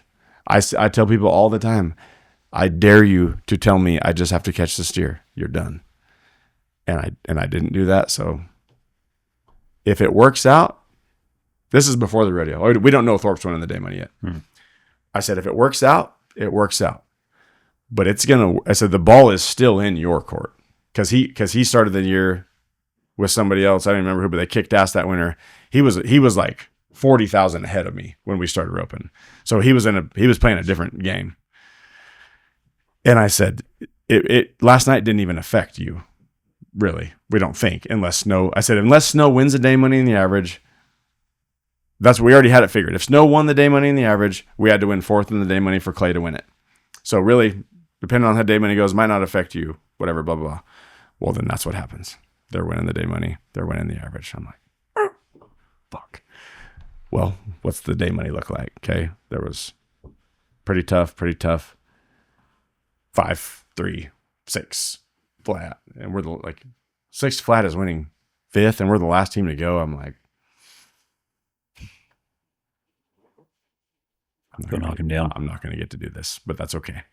He's going to get to do this. So what do? 4-7. He gets his go buckle. I take Marty to the trailer, unsaddle him, feed him, put his go buckle rope on his bed, take care of the shit while he's getting what he got coming. And I went to bed, saw him the next morning, and we went home. How it was supposed to go. Right? Everything was fine. But I'm not fine. I'm still spinning. So now my marriage is failing. 2020. Haley goes with me to the BFI. She hasn't gone with me since the NFR. Well, she's going to go to the BFI. This is 2020 COVID year. Hits. Mm-hmm. So BFI is going to be in March. Guthrie. Well, I've been trying my ass off to save my marriage. Well, she agrees to go with me. Okay. We get up there. Everything's going fine. Like we're headed back. We're headed back. Well, I call them the wives. I call them the snake pit. The snake pit. So she's up in the snake pit. I'm doing my thing all day. When we get done, she's ready to leave, and I don't know why. I'm like, okay, like I'm just trying to be. I'm like, well, here, you want it? I was like, she's like, me and Colby and Kelton are riding in the trailer, and I'm like, why? She's like, I'll talk to you about this when we get home. So I'm like, so I drive home. Well, me and Zoe had been involved with each other prior. Well, she finds out at the BFI that her friends told her, like, hey, did you hear Zoe's pregnant? So she thinks it's mine immediately. It wasn't mine. Like, we weren't that involved. Like, yeah, we were talking, but we hadn't been that involved yet at that time. Well, she thought we had, and that's where, so I'm getting divorced. So now it's going to be even harder. Harder. Yeah, you think I'm getting off it now? Yeah. No, self-destruct's coming. Mm-hmm. So you know how COVID year went. So nothing to do. All I've got is healing, and my kids when she'll let me see them. So me and Clay Smith stomped their ass that year too. And I roped terrible a little bit at the NFR. I was just life, and I mean my marriage, my family fell apart. I'm trying. Well, he missed the 10th one. If we won 4th or better in the 10th round, we won the roll. Well, then Lovell and Paul just win 14 rounds in a row. So stuff just went again. You know what I mean? Just the grind, which is fine. Just how it goes, right? But at the time, it's like all these times I'm like, man, I've got him, and I've got him by the balls, and then it just slipped. But I think I deserve it because I'm being a piece of shit. 2021 rolls around. What happened? So I'm divorced. Now me and Zoe are together. Well, guess what happened that year at the NFR? That was the year Clay rode Boogie. We did the Jake Barnes, Corey Kuntz through the first 5 rounds. Just rolling. They're done. It looks like we were just practicing. Low-headed 6th whips it off one. Okay, no harm, no foul. Okay, come back. 7th round, win the day money. 7th round, I get a leg. 8th round, draw that white steer, 3-7, win the day money. We're back. Or whatever. 9th round, can't remember what happens. Maybe he missed again. And that's kind of what dinked us. Then 10th round, we place in the average. Still a great year, right? Win third in the. I've won third. You can't say the letter 3. Third got you down after Bobby. The last 4 times I've been to the NFR, I finished third. 3. So Bob's screwing me. That's because Bob's of what I curse. did to Bob. Yeah, Bob's curse is. We need to look up how many times I've won third in the world, dude. I'm telling you, 13 or 10 out of 14 because I won second my first year. After that, just third. We needed to get that stat. I want to know how many because I don't. So leave there. So I'm divorced. Well, 22 is rolling around, and I'm trying to get off because she's trying to take my kids if I don't. So I'm like, that's all I need to hear. I'm done. Well, that's how I lose Clay Smith because he don't even know that's how, but I know how I lost him. I'm missing all kinds of jackpots. Trying to quit because I'm about to get drug tested. Oh, gotcha. I'm going to get drug tested, or they're taking my kids. So I have to. I would have missed Houston at this point, right? Well, guess what? I'm going to these places. I'm getting my ass out of bed. I'm gaining weight. Not even eating. I am just blubbering, growing. I am so tired. I am so not okay, and I'm roping. I can't even catch my horse, let alone saddle it, and I'm doing it for my kids. That's what got me out of bed. I'm thinking about my kids.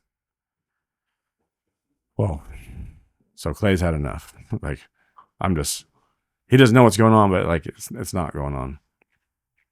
So he cuts me the day before Reno's books open for Jake Long. Well, I just get Clay trying by default. So, but I'm getting kind of better. Well, Trish, my mom, Zoe, if I wasn't roping, I was in the trailer. They're doing it for me. I'm just healing the steer. Well, we won third in the world that year. I won third in the world like that, dude. So people don't even know. 23. Clay, we had a terrible winter. He's just done. He just wants to be done. So I was like, we have nothing won. I'm like, I'm going to be done too. Well, then Snow calls, wants to rope. I'm like, man, I've always wanted to rope Snow because of the backstory. Like, yeah, we're going to try. Well, then me and Snow do terrible.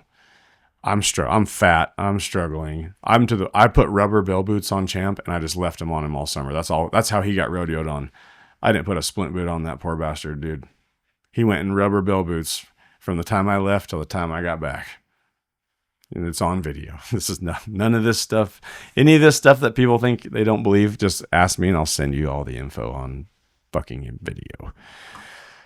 So me and Snow do terrible. I finally pulled the plug like at Ellensburg and I'm like, I got to get home because we had Clay. Clay came in August. I flew home, was there for Clay. So all this stuff. So I'm like, I'm just done. That's when I'm done.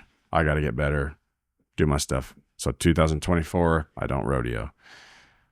Well, I got my yellow, so I'm still wanting to rope. Like, so me and Shane go to some amateurs, like, and Zoe's like, what? So I'm getting better. So when I come back, we realize the reason I couldn't do shit is because my testosterone was like 0 from that. I didn't know this though. So I get blood work done. I have no testosterone in my body. So they start getting me I get on the shots, right? So I'm like, now I'm coming back to life, right? So we start amateuring and like stuff's going better, and we go to the World Series finale out there, and like I got the Jesus shot out there, and I was only Jesus for about a week, and then it didn't work, and then so it's just I've been struggling, but grinding, like trying to grind, right? And so she kept so her family, going back to this, her family is very like great people. Like they know the God thing. So they've been trying to help me find it. So is Junior Noguera. That's why I was going with that story. Junior Noguera has been talking to me about this ever since he could speak English, trying to help me find it. The only guy he's got to worry about, he's trying to open the gate for him. So you think there's nothing I won't do for Junior Noguera? He's getting 500,000 too when I get it. I'm serious. Y'all, that's why I want this stuff recorded. It's going to be timestamped. It's going to happen. I'm telling y'all. This is not a drill. So where was I at right there? starting to come back. You got the yellow horse starting to kind of go to some amateurs. So I she's think telling 24, 25 maybe right there. This is 24. Or 24, excuse me. Well, and I've had him for 6 years, but he was just green. He's only 10 now. So as this is going on, she's like, so I'm feeling better. So in my head, I'm like, I'm sober. Like I don't want to be done rodeoing. Like I want to see if I want to win it again. Mind you, I've won 1 gold buckle as me. Everything I've won from 2013 until 2022 at Reno was a meth head. The devil had it. The devil won all that stuff. So that's why I'm rodeoing. I want to win a gold buckle as me. So she's like, well, we'll just pray about it. And I don't even know how to pray. She's like, if stuff lines up, it'll work. Well, Clint had been trying to get me to rope for 2 years, but I can't tell Clint I'm in recovery and I can't fucking do shit. So I'm coming up with every excuse. I was like, man, I don't have the money. Stuff's really not lined up. He's like, well, I got a guy. We got the money. I'm like, well, no, I don't want to do that. Like, so I'm like realizing that opportunity I'm wasting. I was like, no, I'm not going to ask anybody for that. I said, I'm telling you, I said, just trust me. I said, there's stuff that I got to get lined up. And the second it does, I will call you. I promise. Well, then that's 2 years later. I text him. I'm ready. I said, I'm ready if you are. He said, I'm ready. Because I think if I remember right, this was last year I started seeing you with Jenny. Just did a few places. That's why this happened. So Clint was roping with Paul in the winter because Paul's going to be done. Clint don't have a partner. They're going to rope at the winter rodeos. I'm not in anywhere, right? So Clint's rodeoing in the winter, and this is after I tell him. So I'm thinking to myself like, I need to get caught up a little bit here if I can. Well, Clint never goes to California, all this stuff. Well, Synergy, he could get me into Austin, San Angelo, all this stuff. So he texts me like, hey, you want to go to this stuff? I'm like, yeah, I'll go there. So he gets us in. He's like, what about California? And I'm like, oh. So me and Zoe talk. This is the day the book's closed for Logandale, and I'm like, I don't know what to do. I haven't talked to Zoe, all this stuff. So I said, hey, how about this? I said, if you're in a bind, I said, just put me down with you at Logandale. That buys me some time. If I can, I'm telling you, I want to do this. I'm not just going to screw you here. And if I have to just fly out to Logandale and rope with you, I will. But at least you're in the rodeo because you don't have a partner either. So put us in. That gives me a week to figure out my shit. Well, I figured out my shit. I'm going to do it. I'm going to go. So away I go to California with Synergy. We win $17,000 out there at the rodeos. Well, on the way back, I'm like, I wonder, I haven't even paid attention to what Clint's done this winter. I get on there. We're $300 apart. I had $17,100. He had $17,400. And now we're partners. Like, wow. 17 is my favorite, was my sports number growing up. The first year I won the world at the NFR, my back number is 17.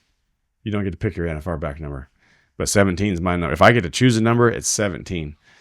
So all that lines up. And then we have $17,000 one apiece. I'm like, okay. Now I'm believing, but I don't, at the same time, I don't know what I'm believing, right? Well, away we go. Well, y'all saw how our summer went. Because I'm believing. I'm just not worried about nothing. There's decisions that need to be made that I think I know the right decision, but something's telling me to go this way. So I go that way and it works out, blah, blah. Well, what happens to us? All we had to do was catch the last 3. We were winning the average, winning the world. If we get nobody else had caught, that we were a steer ahead. 329.9s. They can't fuck with us. No, we didn't have to place in the day monies. We just got to go chase the steer around like we do at home and stop the clock 3 times. Misses the 8th one. Dang. 3. Yeah, we had 3 left. 3 left. And this is what's funny. I'm going to come back to this. So then we still have a chance, whatever we end up winning. What did we win in the world? Third. Second in the average. 3rd. When we rodeo, so my number, my whole life, 17. That's my number. My mom's favorite number is 3. or 13. 13 is my mom's number. The other time I won the world, I was number 7. So I'm like, okay, cool. Like I did better that year, so they couldn't give me 17, so they gave me 7, right? Like that's my number. So 7, 13, and 17 means something to me, right? I was talking to Kylie about this the other day, and she's like, "You're a numbers guy, huh?" I said, "No, numbers mean everything. Like there's numbers rolling around mean everything." So I was driving. I said, "Okay, I don't even know." I was up at Corpus Thursday. All I know is I'm up at Corpus Thursday. I haven't looked at the trades list. I don't know when I'm up. I said, but all the time I'm telling her, I'm like, anytime that's random draw, like at San Antonio, we're third out. If it's a perf of 10, I'm either third or 7th out all the time. What's 7th out? 3 from the end. 10 and 7, 17. Run it back. I'm third out to the number 7. Right? And 3 plus 7 is 10. 10 plus 7 is 17. Like, I'm like, this weird shit happens all the time. Any random draws. So I'm like, all right, I said, I'm going to look at the trade list. So I'm telling you this on the phone. Well, so I look it up. I was up Thursday, May 7th, in the third performance that started at 7 o'clock.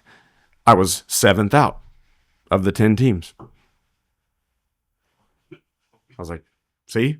I was like, see what I'm talking about? Like, that's weird, right? Like, weird shit.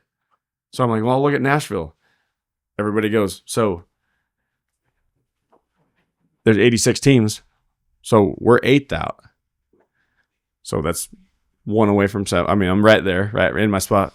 Well, when we reverse it, I'm 78th out.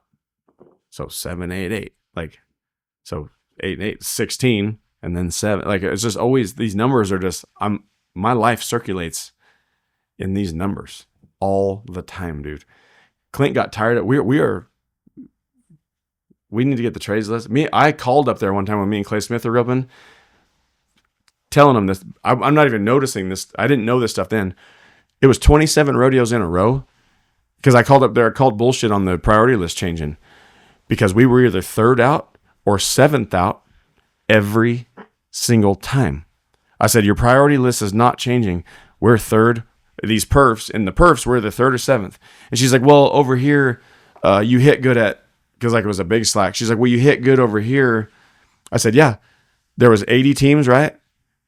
And she said, yeah. I said, what was I? She said, you were 77th out. I said, right, that's 3 from the end, right? She's like, yeah. So I said, reverse it, go to the second round. What out am I? 3rd. And if it's a perf, I'm either 7th, which is 3 from the end, or I'm 3rd, which is 3 from the front. I was like, these numbers, I was like, y'all need to recalibrate your thing. So she's like, well, it can't be that bad. So I made her, we were on the phone. 27 rodeos in a row. It's one or the other.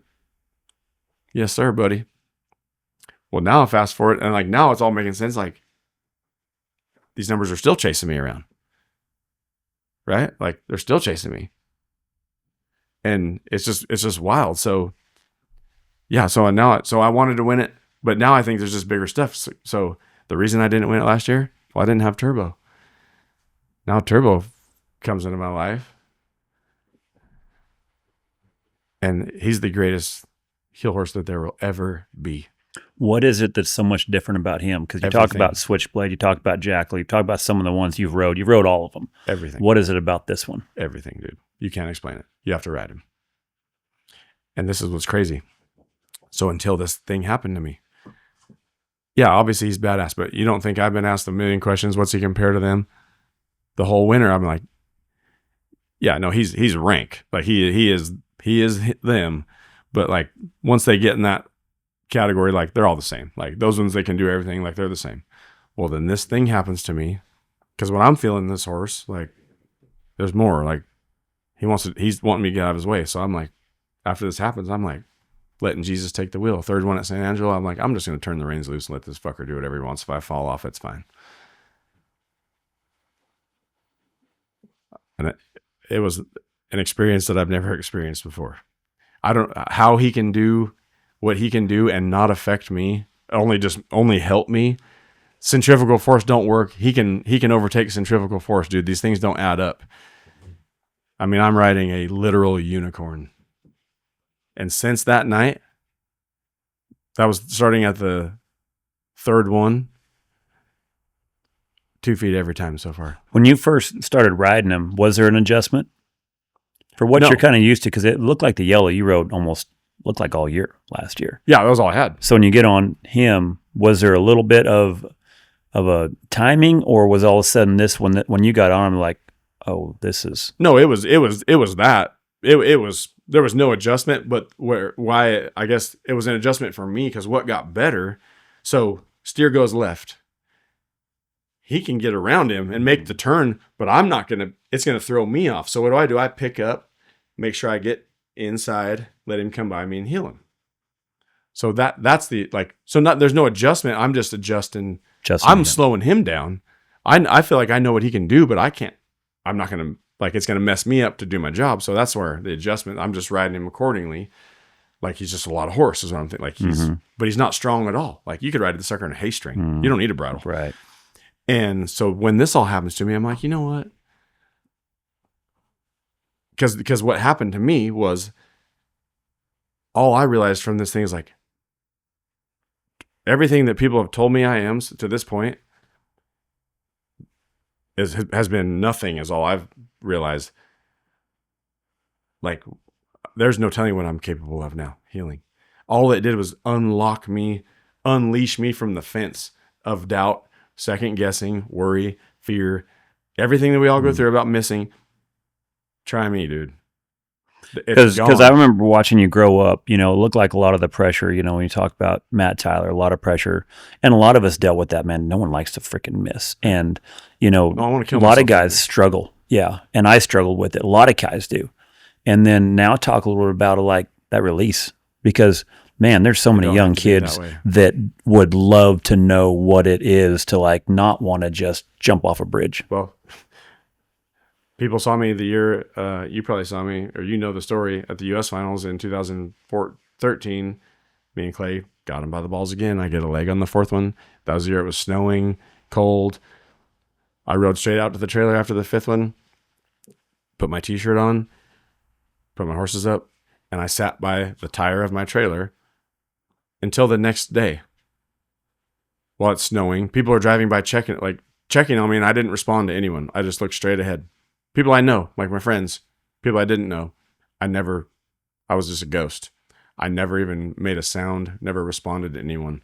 I was just sitting up against the wheel well in my trailer like this in the snow in my T-shirt until the next afternoon when I left. I sat there for a whole afternoon to punish myself for not winning the U.S. Open because I was supposed to. How do you feel about that now? Not about that situation. I mean, like if that same situation. It's the dumbest. I don't care. Yeah. How did you get that way, do you feel like? Because like that's the young kid right now that's wanting to do the same thing. So like, because I'm the same way right now. Like none of this stuff. Like how did I get to where I don't care about it? Because it had to be something, because like you've said this before as well. Like I've heard about him, I know about him, but like I don't know. It was when. But there's got to be something that shows up to where all of a sudden you feel release. Well, I guess where I can help people is it doesn't have to. You don't have to do it the way I did it. Basically, like, you know, you tell people, you try to help them with your roping. There's certain things, it's like, you know the answer because you've literally done every other option and there is no other option left. So, there's the answer. When you walked right by it 1,000 times, right? Just didn't know how to look, but now you know it. Now it's never going away because you know for yourself, you tried every other option. That's the answer, right? Well, that's just what God had to do to me. And I think, like what I was telling you about the other stuff that's going on in my life right now, what I've been through, what I've done, like, and he knows my heart. Like, he just was like, hey, this guy, I'm just going to intervene. And because this is probably one of the most powerful testimonies I've ever witnessed. Yeah. So, because we all know, and it is. I know what it's like to struggle with. And that's why I want this out there, because people, this isn't just I found God. That's why I'm telling the whole story, is because when people hear this, if I'm the guy saying it, they're going to. Well, God can use anyone. And when I've seen the transformation from you, just the stuff that we witnessed on social media, I was like, man, good for him. I'm so happy. Well, and how it was so this is how I explain it. And this makes total sense for people like us. So just like we'll just use us for an example. I'm 15. How old are you? Or no, how old are you right now? I'm 48. Okay, so you're 10 years older than me. 10. So I'm 15, you're 25. You're doing like you're that guy right there. I know who Charly Crawford is, but I've never seen you. I've never met you. I just know I know you're out there. I'm watching you on TV. Like I know you're a header. Like I'm watching you. Like I want to know you, but I just don't have access to you, right? Well, then I have access to Brandon Beers. Go to his house in the summer. Well, who's Mike Beers roping with? Charly Crawford. You come over to the house. Hi, I'm Charly Crawford. I touch your hand, shake it, look you in the eye, like, holy shit, that's Charly Crawford. I met him. Then we go saddle up. We part ways. You go saddle up. I saddle up. You and Mike practice. Me and Brandon practice. So from that point on, nobody's ever going to be able to convince me you're not Charly Crawford because I know you. I've known you my whole life now, or from the time I was 15 till now. Somebody says, you know Charly Crawford? Yeah. I know everything about Charly. I mean, I know lots of stuff about Charly. I can call him right now. That's how I took this. So God's just at the jackpots, or he's rodeoing. I'm just not old enough to rodeo yet. So I'm watching him on TV. He's my hero. I want to meet him, but he just finally showed up. He finally got to the right spot, and I got to shake. Hi, I'm God. Nice to meet you. Hi, I've been looking for you. I've been looking for you. Let me tell you about every stone I've turned over to try to find you. Fine, I found you. I win. You're very elusive. You. Yes, you're very elusive. You're good. You're good, but I'm better. I found you. I won. I'm like the bowling guy. Who do you think you are? I am. I found you, and now I know you. Finally, we're done from the. You go that now. Walk away. Yeah. I shook your hand. Now get away from me for a little. I got some stuff I got to work out because of you. But you're going to help me. But we're going to walk around the building. I'll meet you on the other side, and then I'll be okay by the time I get over there, right? Because when you think about, God being our Father, and then just the whirlwind of the U.S. finals, of you being the dad to your kids, just being able to do what they're doing, and just feeling all of that. That's why this is running so hot, man, because it's like, because he took so much, I thought, because everybody says God's always there for us. So I'm like, why'd you take my family? Why did you do this to me? Why? Blaming shit on him. And it's me doing so in my head, he's taken so much from me, but I'm kicking ass I'm kicking ass. Nobody can touch me, but I'm broken. I am crumbled, and I'm on top of the world. I'm on the top of the world, and I'm on the bottom of my shoe. It is wild. The devil comes to steal, kill, and destroy. And it is so wild how he can still let you thrive. So you mean to tell me, dog, Jesus ain't my dog? Yeah. That's why. So just like this, when I said I feel like I'm God, what'd I tell you when I got here? You've only been alive the last 10 years because I've let you live. Truly. And he can vouch for that. At the same time, what I say, all you had to do is come to me. If Creed needs a horse and I haven't, take my horse. If Jackie needs a ride, if she's broke down on the side of the road, you think I was going to drive by Jackie? Absolutely not. I told these guys I'd drive by y'all, but I wasn't never going to drive by y'all in those situations. I talked my shit. I said, I hope I see them broke down on the side of the road. Watch me. I'll burn out on the way. But no, I was going to fucking stop and stay with your rig if I didn't need to be anywhere, and you take my shit and go. Right. But all I needed was you to come to me and say, hey man, I was wrong. And I would have done the same thing I did today. But I had to just intervene. You came to me and asked me. So you did in a way. You asked me to be on the podcast. So I said yes. Because that meant a lot to me because knowing how we were, it was extremely odd to me that you asked me to be on this podcast. Well, because when I went down the line and I'm like, we're asking all the top healers in the world, you can't have it without Jade Corkill. Well, and I knew that, but I just didn't think you would do it. Well, and then and it was a God thing in a way too that I felt, because I was like, when I seen the U.S. finals and you're talking about God, I'm like, man, Let's Yeah, give you them the knew you could. platform. You knew Let's you give them could. the platform. This feels like the right time now to bury all that So that's shit. what I'm saying. Yeah. So through that, Mm-hmm. don't think I didn't. I knew. I need to find who I texted. I told someone, I said, I'm about to be on Charly Crawford podcast. Or it might have been Kylie. I told her because she was laughing. She said, so does this mean you're going to go on the Charly Crawford podcast? I said, yeah. I said, I'm going to call him and ask him if I can be on there. I didn't have to. You beat me to it. I need to find it. I will show you the text.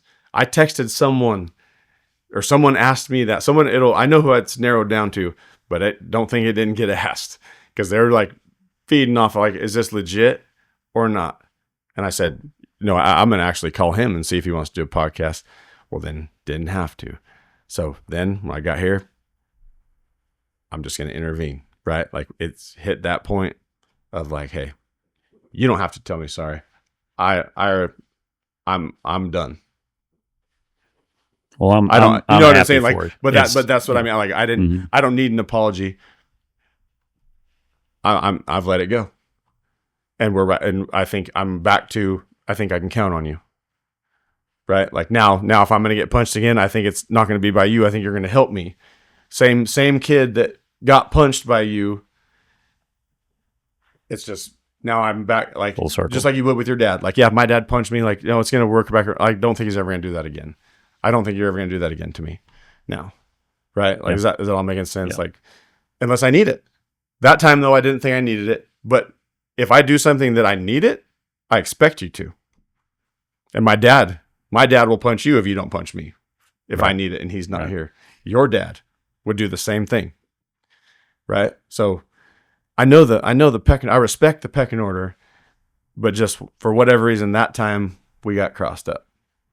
People make mistakes, right? People screw up.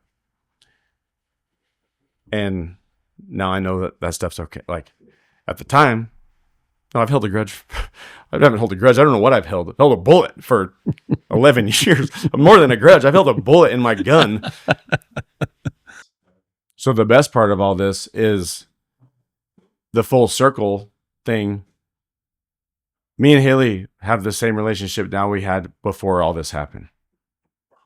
We went through all our shit, all the stuff, and I deserved every bit of it. I'm living the same life again right now, but I'm on the other side. And I told her, I'm so sorry. I get it. I paid her fees the other day at Fort Worth. She didn't want to go up there and I'm like, no, you're going to head for Kelton. I said, I'll enter you. I'm paying your fees for half. I'll enter you for half. I'll gamble. Well, she wins third. Then she just gave me her fees back. She screwed me again. Didn't want to give me her half. But she won a saddle. She won a saddle, $6,500. She won it with an 11-year-old boy whose family we just happened to be sitting by and met. And I'm now, next thing you know, I'm walking back in between arenas watching this little boy. Well, then his next run rides in the box. Haley's his partner. I'm like, holy shit, this is Kelton's mom. This is who we were just talking about. They end up winning third and Kelton wins it. I mean, just like, it's like stealing candy from a baby right now. Like there's just all these things. It's like, I'm just watching them. So this is what's crazy. And these people can vouch for this. They took the top 30 back in the 7. Haley and that little boy were 23rd callback. They take the lead. They give saddles to the top 5. And I looked at his family. I said, he just won a saddle. He just won a saddle. I said, he might win it. I hope he wins second. But his dad was second high call. So I said, I hope he wins third. 3 again. 3. Can't get away from 3. I hope he wins third. Sure as shit, he wins third. Kelton wins it. He wins third. 3 is my jam, apparently. I guess. I don't know. I don't know what's going on. Yeah, thanks, Bob, and my mom, and everyone else, but can't get away from it. So now that this has all happened, I've never looked up anything. I've never even looked at a Bible. Never. Nothing, right? Well, so leading up to the NFR, like all year last year, this is why I started rodeoing again, right? Like I'm going to try to learn this deal and follow the plan. Like I'm going to just trust it. I'm going to trust my father-in-law, trust my wife. Okay, here we go. I don't know. So y'all are going to have to help me and just lead me along. But I'm going to listen. There's no pulling back this time. Okay. So then this other stuff's kind of happening and I'm struggling. And I'm not under like the NFL, like everything, like I'm believing or thinking about, like when they say it's his perfect timing, right? Well, everything was perfect at the NFR. Everything lined up perfect. And then it don't happen. So I'm like, you gotta be shitting me. Right? So I did. So I was mad. Not mad at God, but I was mad. I was like, so I followed this shit all. You led me right to the finish line. Give me an opportunity to do what I'm absolutely trained to do. And then Clint misses the 8th one. I'm like, you gotta be shitting me, dude. Tooth Fairy. Thanks, Tooth Fairy. Is what I said in my head. And now I'm so sorry I am so sorry for saying it, but maybe that's what got him out. Maybe that's what pissed him off. So I'm just driving, doing things, and all these new thoughts are like thoughts I've never.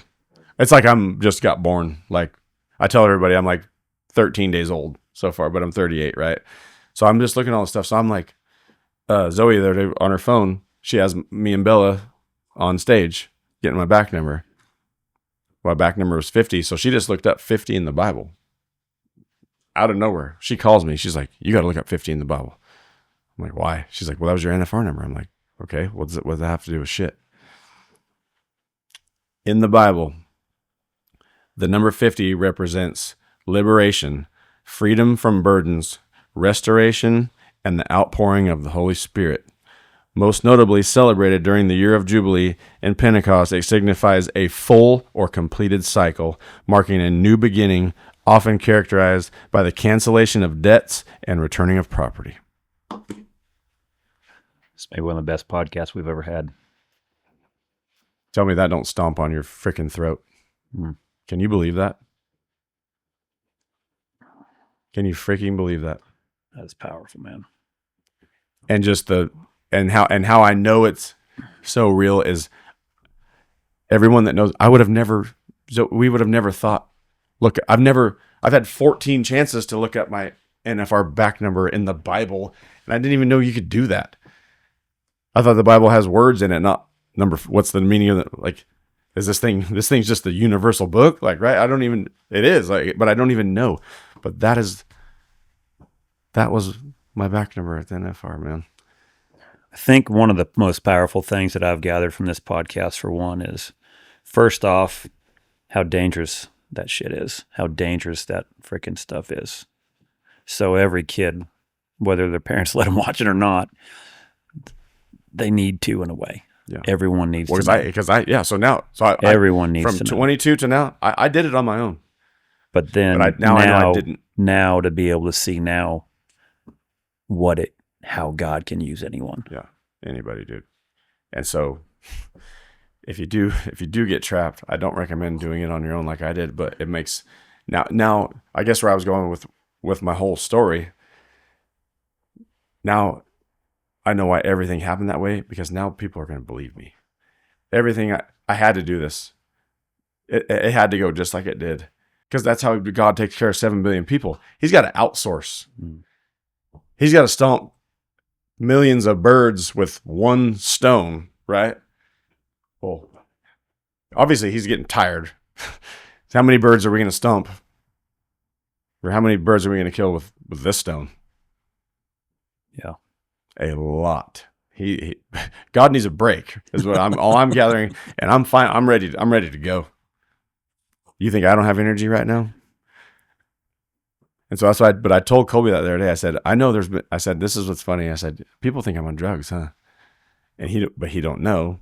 I was, but that's how I knew that. I'm watching the behavior of all my friends that like thought I was back on the shit again, and I didn't say a word to them. I just kept having I was having a blast. I'm like, y'all are about to see exactly what kind of. I said, there ain't no drug for this, buddy. I said, it's a good thing meth didn't do this to me, or I'd be dead already. There ain't no drug for what I'm feeling now, dude. And it is like kind of like what happened to me earlier. I've got going, trying to tell people and stuff before, and I'll start. It's not an act. I would never do something. I mean, you know me long enough. I would never act that way or lie or do something like it is like I can feel this dude in in my body, and he's like, I'll be rambling, and it's just like you open the gate at a dam and the water cut. Like that's what's trying to happen to me right now. Like the Hoover Dam, when they got to let some water out, the power behind that water. I don't have the capability of doing the memory, because everyone all the time. This is what's funny. Before all this, everyone's like, man, surely you got some cool rodeo stories, huh? And I'm like, yeah, but I don't really remember any of them.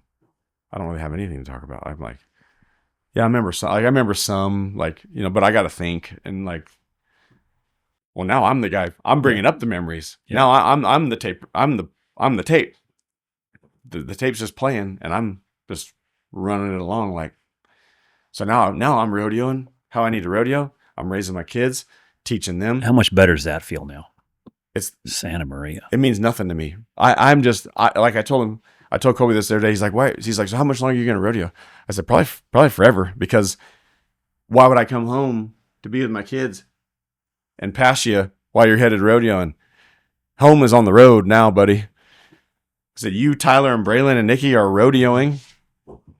I'm rodeoing, or I'll drive. But I'm not. No, I ain't going home. My kids are out. My kids, Kelton is coming with. Like, he'll be there next. Like, no, this now we're home. Yeah. I'm not gonna cross this path the opposite direction again. That ain't happening. I said, so I guess till you're done. Till I'm done being able to compete, and then I'll just be Steve Northcott and drive around and hang out with Steve until you guys are done, or until we die. I said, I'm just, life's rodeoing. I'm rodeoing for life, right? Yeah, we're living. Rodeo's our life. That's awesome. And this is going to make you laugh too. And I told Trey this. So the day that video happened, it was in the first roping. So by the time me and Tanner get done, it's out there. My phone is burning a hole in my leg. When I got done with that interview, it took me 3.5 hours to get to my trailer, which is fine. It's fine. But when I get out there, I'm the only rig left. I'm like, I know my people. I want to, like, my people. There's an order. I know who I want to talk to, but I'm like, okay, like I got to calm down. Like, take care of my horses. I had to like stop, like go back to the basics. I was like, unsaddle, water these suckers, get them in the trailer.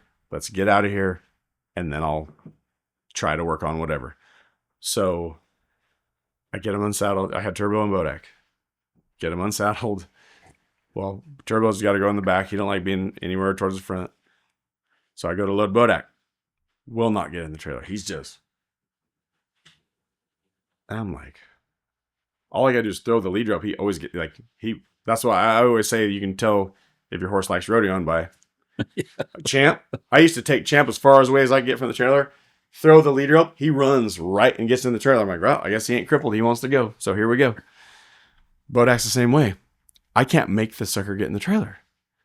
And I'm like, looking for help, but there's no help. So I step out of the trailer again, and I'm like, okay. And I just turn to look to go again. Well, I notice where I was parked, my ramp's down. It was on a handicap spot. So there's blue paint right outside my ramp. He ain't going over this blue paint. And so I'm sitting there, I'm looking, I looked at him and I talked to him like I'd talking to you. I said, if you think we're moving this rig for you to get in, I have nothing but time. We will stay the night in Fort Worth. Just said that. And he got in, like you told your kid. I wish someone would have been there to see it or video. I should have videoed it, but that's how it went. And I'm not lying. God knows I'm not lying. I said, we will stay I said, I'll stand out here and hold you until you get in. I'm not moving the rig. You're going across that paint and you're getting in this trailer. And he just got in, put turbo in, get going. I'm like, oh, it worked. Holy shit. So I get my phone out. I've had it on vibrate. It has 1%. I haven't even been on it, and it has 1%. That's how much it was ringing. And So I catch it at 1% somehow. Plug it in. Ding. Charging. So I'm like, I can't. It's just, I'm like, I can't. I'm just going to. So now I'm driving and I'm like, I'm just going to leave it on vibrate. I'm going to turn it over, put it on the console. And if it doesn't catch on fire by the time I get home, then I'll start going back through it. So I am like that. I might have that on it right there. I feel it vibrate. And I'm like, I stop. I'm like, oh, I wonder who the lucky winner, who's the last straw. Look, Trey Johnson. I need to talk to you. We need to talk. We need to talk. We need to talk. And he was already laughing on the phone. And I told him everything I've ever thought about him. I said, I have trained my children not to be like you. If I ever see you miss and act like Trey Johnson, I'm going to whoop your ass. We are not happy when we miss the steer. We do not smile when we do not do good. We do not laugh. And I tell Trey exactly that story. I said, I owe you I don't even owe you an apology. I don't know what I owe you, but we'll figure it out later. But I'm going to start with an apology. And dude, he is belly laughing. Yeah. He is rolling. I'm thinking he's going to kill me. No, he's belly laughing. And I told him, and I told him the story that I had my finger on it. I was done for the day. I mean, so it's just, he's like, you think I ain't real? Just being too much. You think I ain't real? You think I ain't real? It's just rolling, man. So I'm telling Trey all these stories, how I've spent, I owe him for a lot of my healing success because, we're not trying to act like you act. Nobody's that happy all the time. I said, I've told my kids and people, I'm like, Trey Johnson's he's that happy. Does anyone notice that he has a literal skin bald shaved head at all times? That means he shaves it every day. This guy razor blades his head and smiles at the world. It's because he's got a grenade in his back pocket. He's ready to blow us up any point. He's looking for a reason, right? He's got to have God because that's all he's got, right? But I didn't know all this stuff. Well, so I told Colby, I'm like, well, guess what? Guess who the new Trey Johnson turns out dad is Trey Johnson now. And so Colby, he's 15. He's like, yeah, right. He said, so you mean to tell me you miss one, you're going to still be happy? I said, yeah. Man, good for you. So Clint breaks the barrier at Corpus Christi the other night. We're 3.8 plus 10. So he's following, he felt he was the same as me. He's never had his moment, but thought the same stuff. Well, when I finally got to talk to him, he was one of my people. We get done with the phone call and he's like, yeah, I love you, dude. And I said, I love you too. And he's like, I just said I loved you, huh? And I said, yeah. And I said, I loved you back. And I do love you. He's like, I love you too. I'm like, all right, bye. He said, bye. We hung up the phone. But it was like, we couldn't, it just came out. I love you. I love him. We're I love you guys. It's not like, oh, I love you, dog. No, I love you. I'm gonna kill you for 10 years, but I love you. I love Aaron. You guys are my fan. We're all doing the same shit. We're all the rodeo family thing that kind of people, it's cliche, but it's not. You think I don't love Jackie? I don't love your Kelsey. I'm going to show you this text after.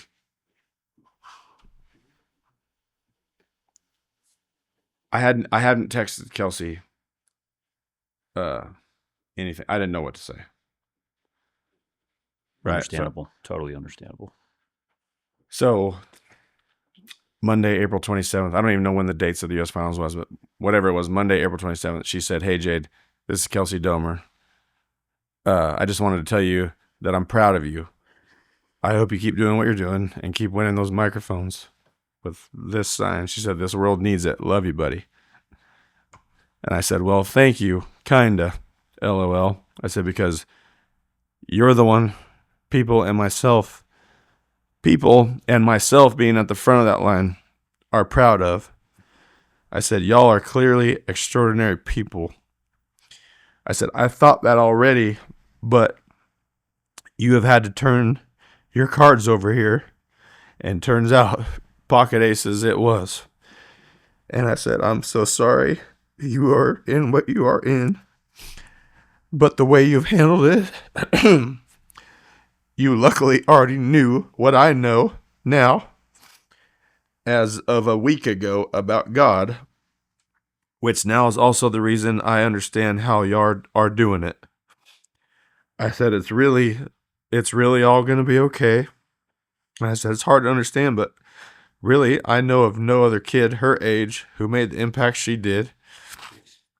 I know there's nothing really to say, but if there was, I'm saying it. I said, the first interview I had, enough time I talked about y'all. I said, because I obviously can't prove this, but I promise you, my deal the other night, you guys were the first literal thought that popped into my head. And I said, because it didn't happen to me, and I wasn't processing this enough yet. So I was like, wow. I said, how, God, how did y'all survive this? And I said, anyway, sorry for the paragraph, but I'm across the barrier line now, and so I get it. I'm late to the party, but if you ever need a refill, holler at me anytime. I got you. With the fist bump, I said, your husband too. I love y'all. And she sent me back the fist with hearts. Because when that happened that night at my house, I was almost them. I was just far away from being them, and that was why I had to go in the house, because if he hadn't intervened, and that had happened at the time I was at, I would have checked out. I would have checked out, dude. And now I know how they do it. Chelsea, now they're fine. It's fine. She's fine.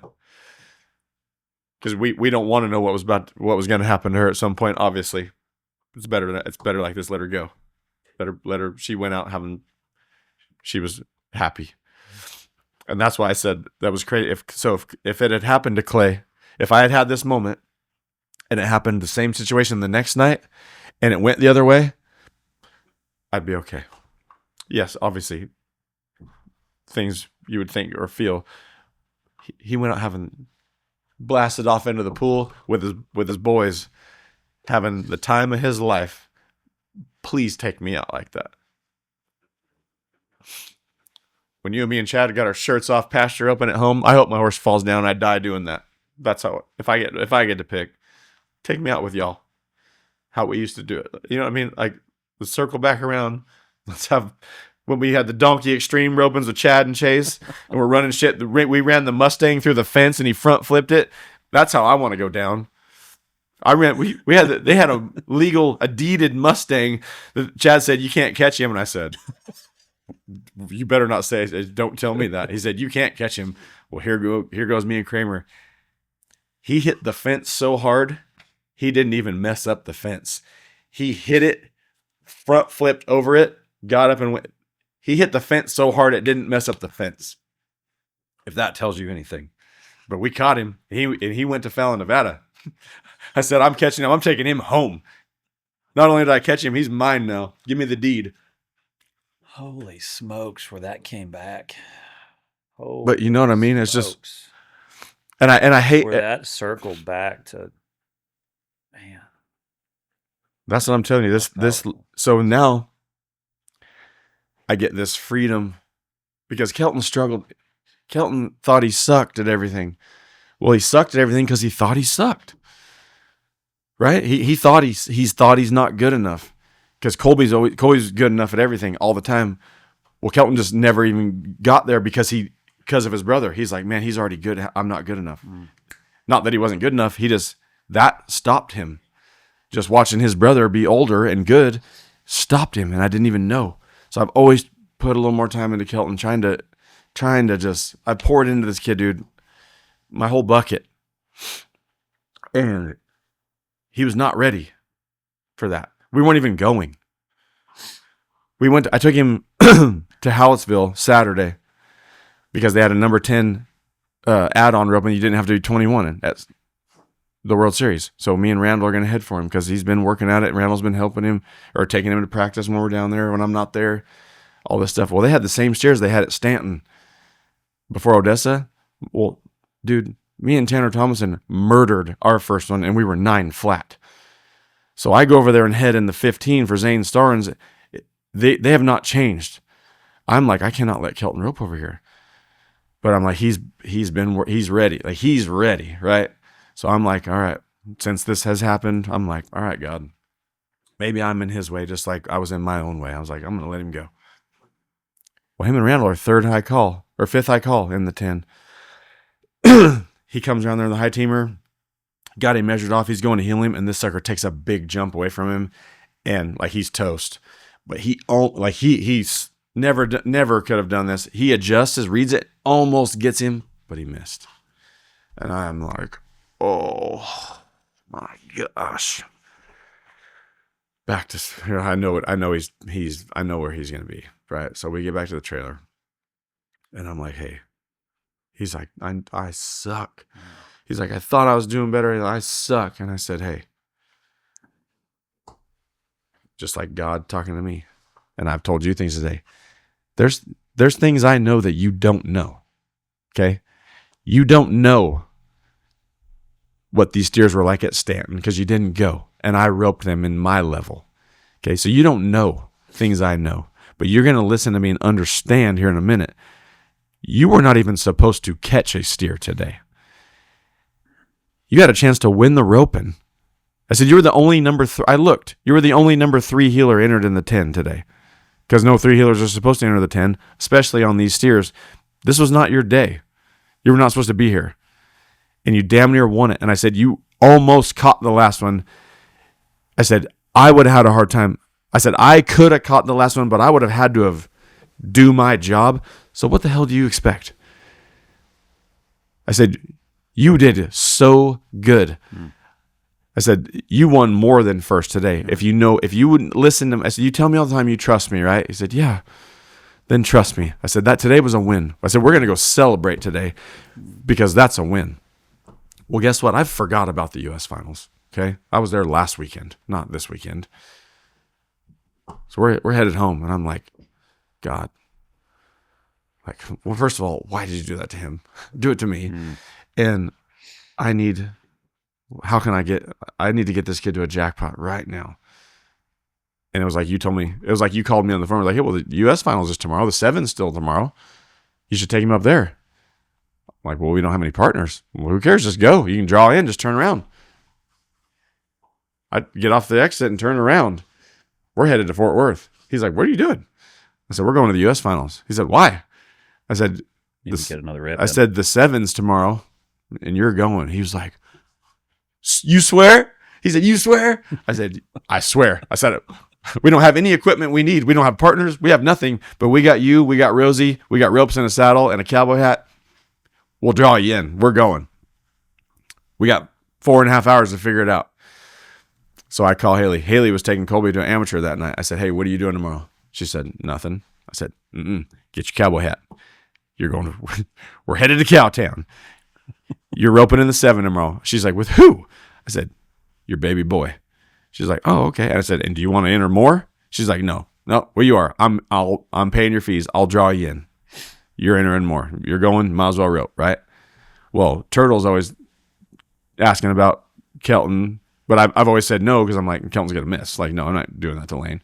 Well, now I don't think this guy's going to miss. So I call Turtle. Hey, Lane going over there tomorrow? It's capped at a 4. Lane's a 4+. I'm like, oh. He said, but Raina's a 4, or Raina can rope with him if you want. And I'm like, oh, perfect. Yeah, put us in. Well, I tell Kelton afterwards, I said, Lane can't rope. And he's like, why? I said, well, it's capped at a 4. He's like, oh. I said, but his sister can rope with you if you want to rope with him. He's like, oh, hell yeah. Oh, hell yeah. So I didn't get to tell Turtle that till the next day. So now we got 2 partners. Well, you can go 3 times. I'm like, I'll just draw him in. I don't even know who else to get, but we're set up to go now. I'll just draw him in, whatever. So call Vicky and them because it was pre-enter. They did me a like, I don't even know if I should put that out there, but I don't care. I can. You had to pre-enter the 7. There was no A teams. You couldn't just go enter that morning. So they put us in. Let me come pay. Thank y'all. I'm sure everyone's okay with it. So he's got 6 partners. He's dinging them. First partner he goes with, they had 2 runners. They're a 10 and 11. It's a 3-header. It's a 7. They're 21 on 2. I'm like, y'all are in there. There's 570 teams. Top 30 make the short run. He's like, we ain't going to make the short run. I was like, bullshit, you're in the short run. You're going to have a chance to win it with that guy. Trust me. I know once again, I know things you don't know. Okay, I'll just trust. I said, just trust me today. We weren't even supposed to come, so just let's have fun today. Just trust me, okay? All right. I said, just keep doing your thing. You're doing it. I said, whatever you do, though, because, I needed to tell this story first. So he thinks he's supposed to be me, right? If he gets a leg, he's done. So I'm his first partner at Hallettsville. And I said, hey, these steers are strong. I said, but it's still a number 10. I said, if you get a leg or something, I said, you do not give up. You do not get mad. You dally like your life depends on it, okay? Okay. Well, I'm his first partner. Well, we actually have a pretty good one. I turn him right outside the chute. He takes a good shot. He kind of gets a little heavy. He gets the left leg high on the right. So I'm like, starting to face. Nothing's happening. So I look up at him. He's sitting there like this. And I'm like, dally! And then he goes like this, starts trying, and the steer just walked out of it. He didn't lose his rope. He had plenty of time. And if he gets a dally after I scream at him, we're 8 + 5. And now we move on. We get out the back end. I said, are you fucking kidding me? What are you doing? And I said, I'm not mad at you, but I'm mad at you because we talked. That's the only thing I told you today. And he's like, God, I suck.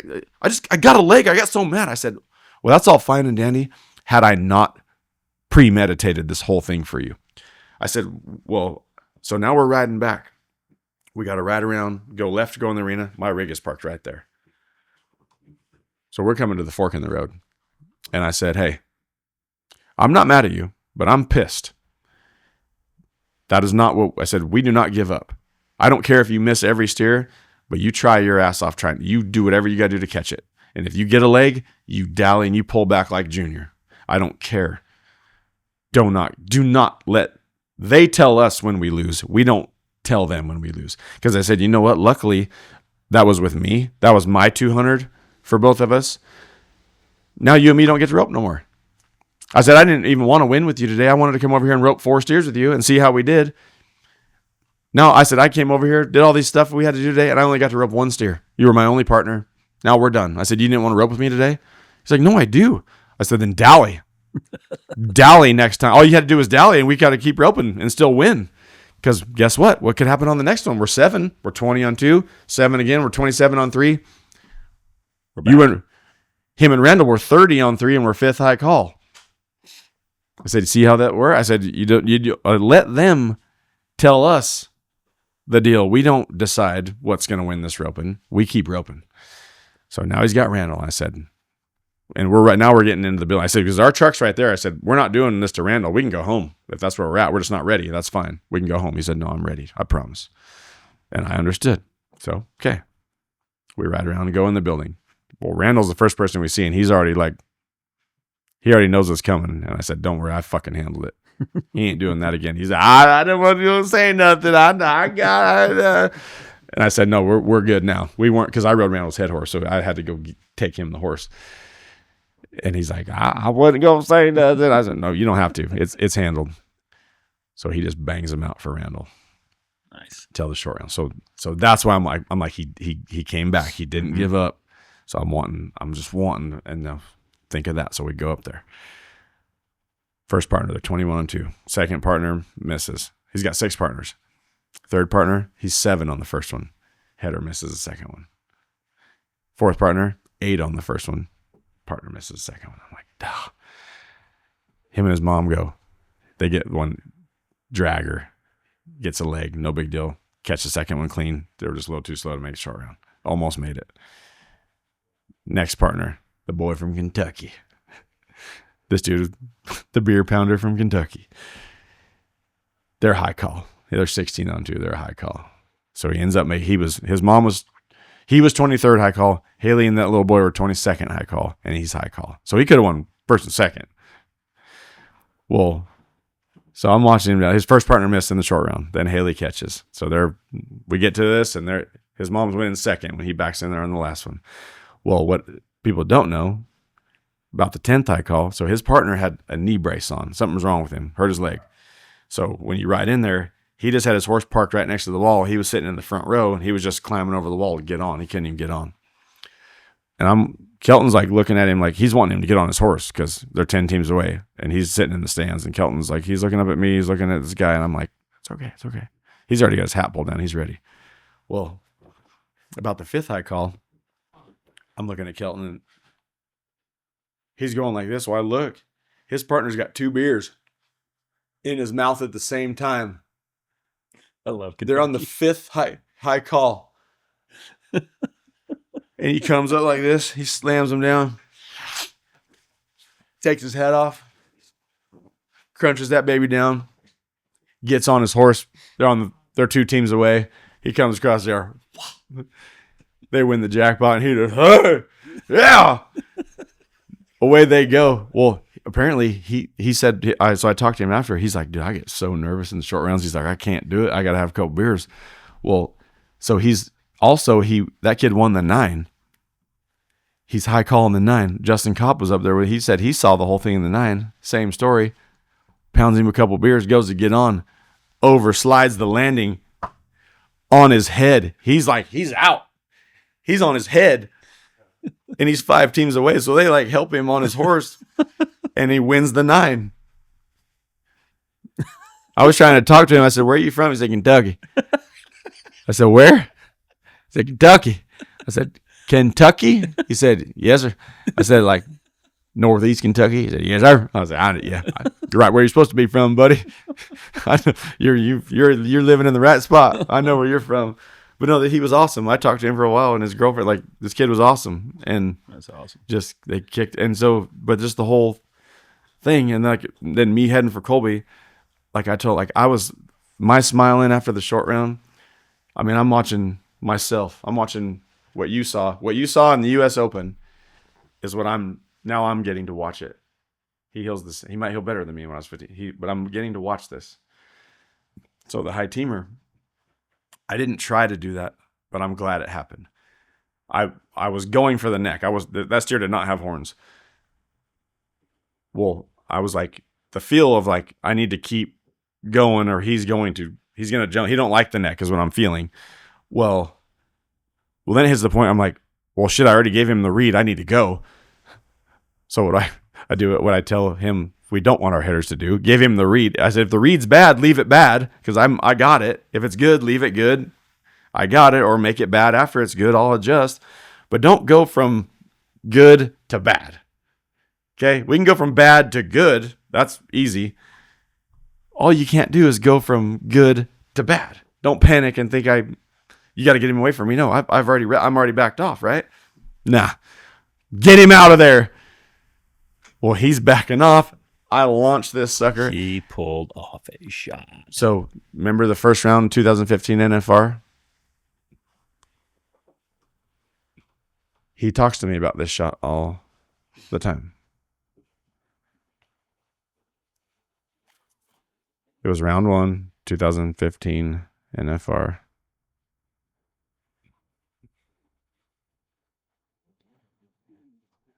Give me just a second. This is what's crazy. I can't even find these things on my phone ever. I'm just opening, like they're just coming up, and they're not where they're supposed to be. This is what's weird. And that play, Wizard with the head rope. Jade, if you give him a look every time, he's going to rope 2 feet. This round's tough. You just want to make a good run and just get some money to start the week off. I don't think you try to be 3. Plus, you got the great steer. Good start. Reach ropes. Well, let's be 3 rounds. Oh, Jade misses and takes a great run. I mean, that was a heel shot. Yeah. Was that not the same exact run? He took extra swing, got in a jam, and guess what? That guy has so much So when they replay this, he healed that steer like he hit a dummy. and they replay Colby's, I want Trish to do like a side by side. Watch this and we get to see. Right there, he takes one more fast one, and then he's 28 feet out there. And he just hits the back feet. That's why they're in the championship. And between that and the victory lap that Kelton took, that was identical. identical to the 3-3. I mean, when he had it there, leaning on the back of his horse, like that's what I'm saying. Two identical. So all these things situations that we as kids do at home because of our heroes, it's their dad doing it. It's their dad. They have all this information because it's me. It's their dad. Like, of course, Kelton knows how to do every victory lap and he can. You need to get Kelton on here. If he could be, once he gets comfortable, that's why I want him to start doing more things. He knows him. This dude, I can show you videos of this guy. He's that guy. There's nothing he don't know about anybody. TG, he will make you cry. Okay. You do not want to get into roasting game with him because he will roast you. That's hilarious. At 12 years old, he will. So who's the better shit talker then, him or Braylon? Pretty tight. I think it's tight right now. I mean, Braylon just knows he's 18, so he knows more things, but I don't know if he knows more things. If we got him in here and got him going, it might be tight. I guess that maybe Braylon just because of info, but I mean, look at these dudes. Tyler, Braylon, Colby. So the thing about Rosie, because remember, like Rosie, I was riding her everywhere for a while. She was like 4 years old, and she was my horse. I was like, wow, she's rank. Like, I'm kicking ass on her. Well, then we start filming prime time. And we get to the spot of we're going to get on our good ones and make a few runs. So I get on her. Well, she's like, feels like shit. I'm like, the hell? So I'm like, all right, she's going to get a few more. So on prime time, Rosie don't look that good a lot of the runs. Well, the day before that,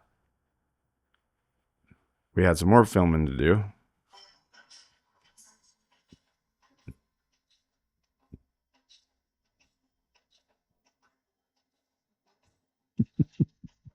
That was the day before. It's a Clay's too, isn't it? Mm-hmm. Tyler and Braylon, Colby. Well, so I let him ride Rosie. She was done with me that day. I have taken her to the vet. I've gotten her teeth done. She's never been hurt in a day in her life, but I never was able to ride her again competitively. Well, guess who else can't ride her now competitively? Colby. She is like Turbo, but she don't want to be no more. She wants to take care of them. It's pretty cool. So Kelton starts riding her. Colby there. He's always on my ass. He's like, dude, make Kelton let me ride Rosie. He's like, I want to ride Rosie. I'm like, all right, go ahead. He rode her at Billy Bob's in the 15 one day, out in the first round. She eliminated his ass in the first round. I said, you done yet? He's like, yeah. No, I'm done. It's like, I don't get it, but I'm done. I was like, that's Kelton's horse. Dude, Kelton, I'm already talked to Chelsea. I'm going to do a story and write a book about the adventures of Kelton and Rosie. He comes home from school, gets on her in her pen, nothing, just gets on her. Across the 40 acres they go. He runs across there. He's got his arms flapping like man from Snowy River. And then she stops and she walks and he rides her over to the pond. He'll ride her out into the pond and fish on her. He'll cross his legs over her neck and he gets on TikTok and she just stands there, and then they hang out and go do other stuff until he's done. And he rides her back in the pen, grabs the gate and slides her in the pen, shuts the gate, comes in the house. They just hang out and do shit, right? Nothing on her. Just dangerous stuff you would think, but no, it's his best friend. They are best friends.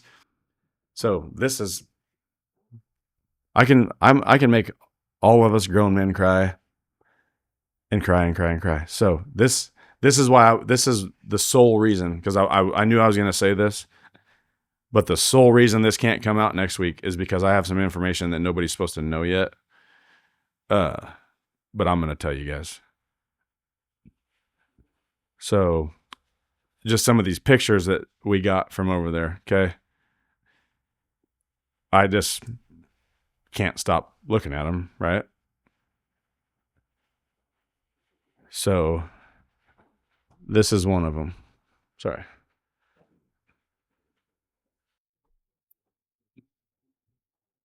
See it? Yeah. So Monday, May 4th, I text Callie Montague. Surely you lose your job if this isn't the next cover of Spin to Win, right? I'm not legally allowed to disclose that information, but I will tell you, you may want to get a few more copies of the June magazine. So didn't say like, yes, that's the picture. That's just all she told me. I said, you don't have to tell me shit. I know it's illegal. If this ain't, I said, you don't have to tell me shit. I said, I know it's illegal if this ain't the cover. And she said, my lips are sealed, but buy a frame from Walmart. Oh, well, I said, well, my mom already makes awesome wood frames and she's already got one made. I said, we ain't dumb in this biz.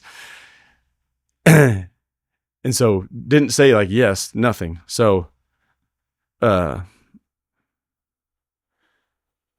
sitting there the other day because I did tell him, I said, well, whatever the cover is, I said, I need it before everyone else. I want to be the one to show it to him. I don't want Dash to see it and call him and say, hey dog, you're on the cover, spinning it. Like I want this for him. So look at that horse and tell me she don't know exactly where she's headed, right? When she did, he's got no, I mean, that's dangerous for our children. He's got his eyes closed, no reins. She took him on his lap, went right out the back gate up next to his partner, and he opened his eyes and gave his partner a hug. She took him on the little route and did it. I've told people, so Chelsea, she sent me an article the other day from 2015 that I was saying, because that horse has been that was the horse I won at San Antonio, got her as a weanling. I was like, she's been trained her whole, I wanted to train this horse, but I didn't get to. She's a half sister to TiVo. Same stud as TiVo. Brandon Beers is TiVo. Same dad as Rosie. This is the best mare that's ever lived. I'm serious. People don't know what I know about this mare. So I've said, I'm like, it's like she's a human. I said, I swear somebody died and that roped. But Betty Gale Cooper or something, you know what I mean? I'm like, this is a woman roper that loves children or loves roping. Like I was her guy. She did for me what she does until I let Colby ride her. Done with me. Till we let Kelton ride her. Well, guess where? Because I couldn't figure out. I was like, she won't run. She won't do nothing. Well, guess where she runs? The NFR Grand Entry. My spot, the first guy out. She's got it 80 times. She flies like a hurricane, dude. Nobody that's mass raced me there has won. Not one time. She runs to the top of the tent and then just walks over to Bambi. And I get off and you could put Journey on her and she could just hang out with her till I get back from roping. Never made her hot. Never. She loves that. She just loves, like you ain't going to make her. I want to ride her at the NFR. She ain't going to let me though. So what I'm going to go with that with Kelton, you just keep riding her. Don't let nobody else ride her and she'll take care of you. And because I want to now, she's 16 now. I want it to see when Kelton's level gets better. She looks like a kid's horse now. She ain't. Her level will go. She'll do what she needs to do for her guy. Kelton's her guy now. So until she gets a new guy, she's gonna work. She's gonna work for him until some other kid gets on her. So I want him to stay on her to show what she really is again, like she did for me. I mean, I won the Wrangler finals on her. Cleburne was her first pro rodeo. Won it. She was 4 years old. Won Chris Cox's jackpot. Her second jackpot ever. Won first and second at Chris Cox's when it was big at Austin Robertson's. I had Switchblade, had everybody. I'm like, no, I want to ride this one. Haley was like, you've rode her at the county open only. And I said, yeah, but I'm telling you, there's something different here. Won first and second. Like, it was crazy. And then now it's all making sense. Like, it's wild, man. And I feel selfish. Like, I'm not trying to like talk about me, but this is just like, if this was anybody in the world, I'm like, this is an amazing story. Just take me out of it. Just how this horse, how this whole tornado has circled around. We're just back to the front, and now we get to do it good. I had to do all this shit to do it good, and it's not too late. It wasn't too late. Yeah, and that's the scary part. Is it could have been too late, dude. That I struggle. Not now after this, but I've struggled a lot. Just what I have to live with. My kids they're never with both parents. You know what I mean? Like they are now a lot. Like me and Haley have a great relationship now, and do things as a family again. And it's seeing what it does to them. If you are you have to have a good relationship with your ex, no matter what. You don't have to be together for the kids, but you better get along afterwards for the kids. You can do that. That is a thing, because what I've watched it do to them, what it was doing, and what I'm watching it do now, that's why that happened over there. Because me and Haley were there that day together with them. Like we were there. Yeah, she has her husband, and I'm not trying to be with her. Like it's just, she's the mom, I'm their dad. We're still a family, right?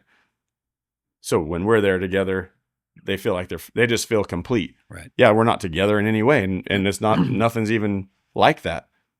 I mean, I go to York's. I was in York's house yesterday talking to York. Like, that's his wife now, but it's our kid. And I told York, I said, yeah, it's weird as a man, but I'm counting on you for 50% of my whole life. Because it was hard. It was bad for a while. And I decided, because I was being bad, I drove from Victoria up here in my car one night, 5 hours just to go talk to them in person, and said, hey, this ain't how this is going to go no more. Talked to them for like 3 hours. I said, this is how this is going to go. And we've been going. That was like 2 years ago. And everything's gotten, like, now I can go over there and eat dinner, go hang out over there, play with York's kids. I love Charlie, York's little boy Charlie. I mean, it looks just like my little kids growing up, because they got the same mom. So it's like, we're all like, now we're just got more family. Like, I've always thought, and we've talked about this before, I've wanted to live in a compound my whole life. Like, if we all live together, we could all kick ass. Our people, you live in one area or one spot, put our money in this fishbowl, just everybody keeps feeding the fishbowl. We got a huge fishbowl full of money. No, it's not mine or yours. Like, it's ours. And I'm telling you right now, this could go completely wrong, but I don't have that feeling. You watch what happens when I get rich. I'm going to do that. I promise you. Because I only need what I need. So as long as I got what I need, I don't need any of the rest. And I'm going to do that. I'm going to give the rest away. I thought Elon Musk was the most badass guy in the world. No, it turns out he's a dickhead. What are you doing? You just obviously don't care about anyone, right? Money means literally nothing to him, and he can sit here and watch this guy working his ass off, watch you shoe horses at 48 years old. Why? Why would you do that? Even if I don't know you, like, hey, you don't need to be doing that. It means literally nothing to me to help you. So here, let's get some tannerite and blow up your shoeing tools. That's what I want to do. We're going to blow up your shoeing tools, okay? And your shoeing rig. Park your shoeing rig over there. We're going to blow it up, and we're going to laugh. But I don't know. I mean, I know I'm just all over the place, but it's just coming out. Like, I feel like I've answered no questions. Oh no, I feel like I've been the only one that's talked, but that's just where I'm at. And like, I feel bad. Like, I didn't even look at this tonight. Like, obviously you put some time into some stuff. We got it all. And that was a waste of your time. Mm-mm. No, that helped a lot of people. And that's really what I want. That was wild. That's what hit me so hard that night. Like, when I called my father-in-law, I was like, man, I just want everyone, and I told him, I had him belly laughing too, because when we go to their house for functions or dinner or anything, they always bless the food and stuff, right? Like, everything's good. Well, I'm always helping with dinner. Like, I help. Like, I'm doing my part, helping. But then every time we get ready to sit down, I think the dog needs let out. Or I need some walnuts out of the pantry. Because I'm scared he's going to ask me to give the blessing. And he starts dying. I said, have you not noticed how I'm always around until about dinner time or time to sit down? And he's like, well, and I hadn't told him this. I said, well, me and Lulu have talked about that a lot, because you're always around, like, you're always helping and around. And then it's like kind of the running joke in the family until it's time to eat. And then you're never there. We don't know where you are. You're doing weird stuff. And I'm like, yeah, because I think you're going to ask me to give the blessing. That's why. And he starts, I mean, he's not making any sound. He's laughing so hard. that was all. Like that was, I'm scared to death. And he's like, that's why? He said, well, how do you feel about it now? I said, I'll give the blessing next time. I don't know what I'm going to say, but I'll give it. And he's like, no, you will, because you just speak. He'll tell you how to do it. You'll just learn as you go. Simple enough. I've been scared to death my whole life of nothing. It's like, wow, right? But that, I mean, I've done how much pain I've had in my life for no reason. Like all these roping Bible camps. That's why my kid's got a broken arm. I want to go, but I can't go. I can't go talk these things like they've asked me to. They've asked me over and over and over, and I cut my finger. Can't come.